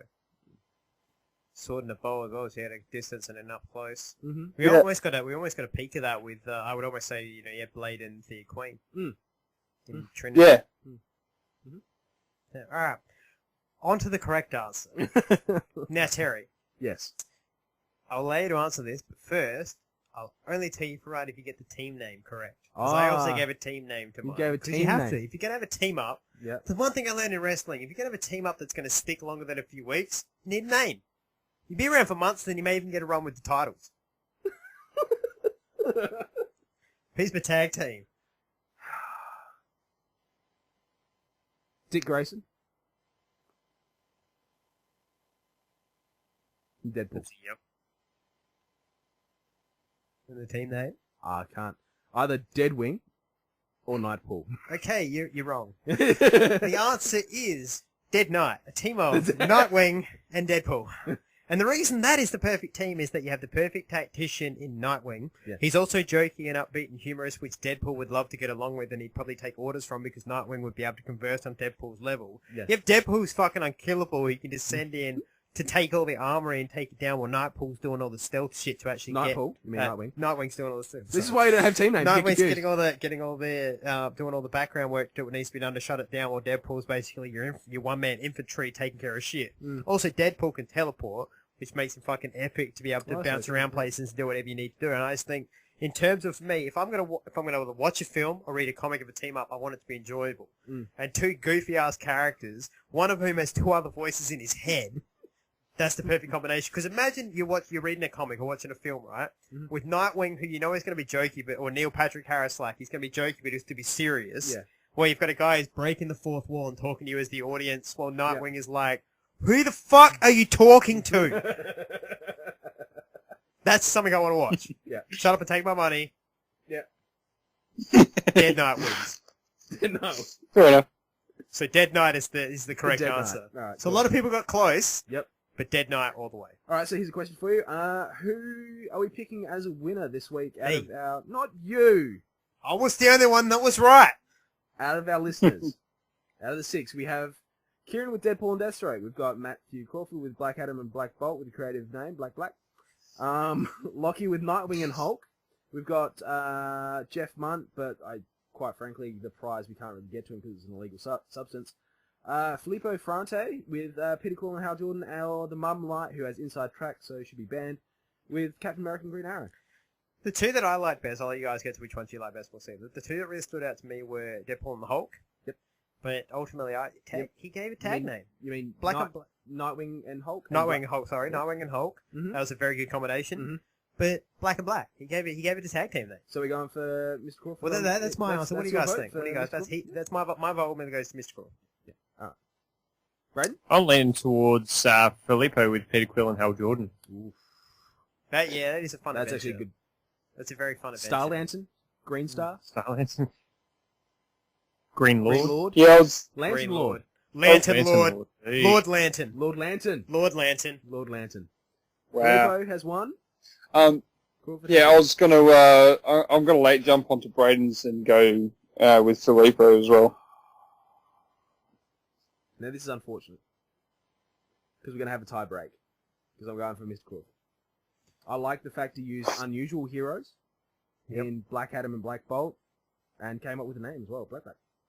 Oh no, it's Black. So there you go. It's a tie. Well, between Lantern Lord and Black. It's going to come down to team names. I'm still leaning towards Crawford on this one. We need a tiebreaker. We need a tiebreaker. Well, I'm not going to lie here because we don't need a tiebreaker because Adam is going to just fucking choose it and he's going to pull out some bullshit that he's the leader, so he counts for 2 votes or something like that. You know, I hadn't thought of that, but that's a damn good answer. Does anybody have a coin? Does anybody here have a coin? I do. Okay. All right. I have one. All right, Matt. What do we got? Okay, flip it first, put your hand over the top. All right, it's got covered. it. All right. Heads Lockie, tails Filippo. Crawford, you mean? Matt Crawford. So Sorry. Black. Sorry. Heads Matt Crawford with Black. Yep. Tails Filippo. Yep. What do we The got? winner is of this coin toss. So the tiebreaker is Filippo. Filippo! Oh, Mr. Cosplay himself. Well done. Congratulations, well done. sir. Congratulations. There'll be we'll get in contact with you on Facebook because there'll be a prize coming all the way out to Italy to you. And it's not just the sultry tones of our voice ear molesting you to sleep. While you do your exams, best of luck, good sir, as well. Are we going to have like a 6-disc fold-out or something of the episodes? It's a photo of my dick. It's a signed cast photo. It's, it's big. I need to wrap it up on one of those large poster folders because it's actual size. Like an A. Yeah, it's life size. So, So essentially he's gonna need a 3-story house to hang this picture. In fact, they have those in Italy already because you look like Jesus. So that is true. The Vatican. I think I can walk into the Vatican and be like, "You're in my house, bro." And if they're like, "What proof?" You got to be like, "All the fucking pictures. Look around you. That is me." And they'll be like, "Why are you with Chad Kroeger?" I'll be like, "He's not Chad Kroeger. He's my probie." Everybody thinks this. Why would Jesus travel with Chad Kroeger? He's the devil. Chad Kroeger's a fuckwit. Oh god. All right. All right, So congratulations, Filippo Frate. Have we got a question for next week, Badger? Yeah. So Badger the Badger. The question for this week is write in, email, however, courier pigeon. I don't care. If you want to email, just jump in here. I'll jump in here with the way you can contact us. Yes, which I'll once going to go over at the end. You can contact us at facebook.com/FromTheBatcavePodcast or twitter.com/FromBatcave. Cool. Or you can email us at fromthebatcavepodcast@gmail.com. Excellent. Thank you very That's from thebatcave.podcast@gmail.com. I apologise. Fromthebatcave.podcast@gmail.com. So what I want from From thebatcave.podcast@gmail.com. From what I want Facebook.com/FromTheBatcave. from what I want from the Twitter.com from courier and anyone who's listening, in one sentence, tell me, pick one of the TV shows that we review, Flash, Gotham, or Arrow. In one sentence, tell me what you would fix about it to make next season great. There are conditions. I'll get you one better. What do you fix to make next season win an Emmy? Ooh, yes. There are conditions, though. There are conditions. With Gotham... No Batman, Wonder Woman, or Superman. There are conditions. Gotham, you can't bring back Fish. Well, you're trying to make the show better. Flash, you can't bring back Eddie. And Arrow, you can't break up Olicity. Oh, come on! Yeah, that's too easy. I was going to say you can't kill Felicity. That's... Alright. This is going to take some working, but okay. That's... Marinate it for a week. Let it marinate. That's a good question. And to answer those questions, you can go to facebook.com/fromthebatcave, twitter.com/frombatcave, or email us at fromthebatcave.podcast@gmail.com. That's fromthebatcave.podcast@gmail.com. Sorry, what was that, Braden? Twitter/frombatcave. Facebook.com/fromthebatcave. That question will be up on our Facebook page. Batcave.podcast. That question will be up on our Facebook page at the top. And the Mum Night will put that on Twitter. That's twitter.com/frombatcave. we need more. We need to create some more emails or email accounts or something else like. We need a MySpace. We need a on YouTube. Yeah, and you can also go to facebook.com/fromthebatcave, twitter.com/frombatcave. Email us at fromthebatcave.podcast@gmail.com. Hashtag from the Batcave podcast. .podcast at gmail.com. /Facebook. Oh, God. Facebook.com/fromthebatcave. Anyway, has anybody anything else they would like to address, or has anyone got anything from their bat sack for this week? Are we keeping the surprise to ourselves, just amongst the four of us? That's coming over the couple months. We'll keep that to ourselves, or are we going to start leaking information, like a good little DC bunch that we are? If you want to put out a mild teaser press release right now, it's been mentioned a couple of times. Okay. It's been mentioned a couple of times. I'll allow you to put out a little teaser. Well, we might be going live, like live. Proper live. Quite possibly we could be going live from the Batcave. That's true. It's there's a little teaser for you. We're doing some research, and our R&D department. You've tickled some balls there. That's exactly. Our R&D department is. We've farmed some more gimps and broken some more mines. So our R&D. Well, Matt's bringing back an army and a cow. So our R&D is working really hard. So that's a little bit of a teaser for you folks. I like it. I like it. All right. Well, nothing else from anybody to say? Shall we wrap this one up for the week? Sounds good to me. Put a bow on the sun, bitch. All right. Well, gentlemen, it's been a pleasure talking with you once again. So you can contact us and interact with us at facebook.com/fromthebatcave or twitter.com/frombatcave. See, on Twitter you have less words, so I took one out for a bit of playful fun. Yeah. Twitter.com/frombatcave. Or you can email us at, Braden, what is it? I forgot. It's fromthebatcave.podcast@gmail.com. That's fromthebatcave.podcast@gmail.com. Until next week, I've been your host, Adam Gerard, Red Thunder. And joining me this week, I've had the Honey Badger, Terry O'Neill. I found somewhere to go. The Dad Nut, Braden Ahern. From the Batcave.podcast@gmail.com. And Matt the Preview Richards. Coming back from the island of Shu or island of Pooh or island of fucking anything else that you make up on the spot. I'll be back next week. The island of Fu Manchu. Fu Manchu. Mr. CrossFit fucking loves Seventh Heaven, so right now he's had to excuse himself the salmon there.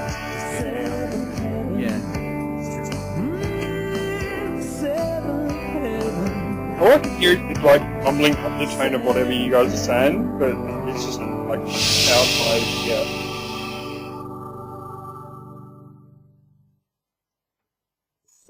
This has been a Cabana production.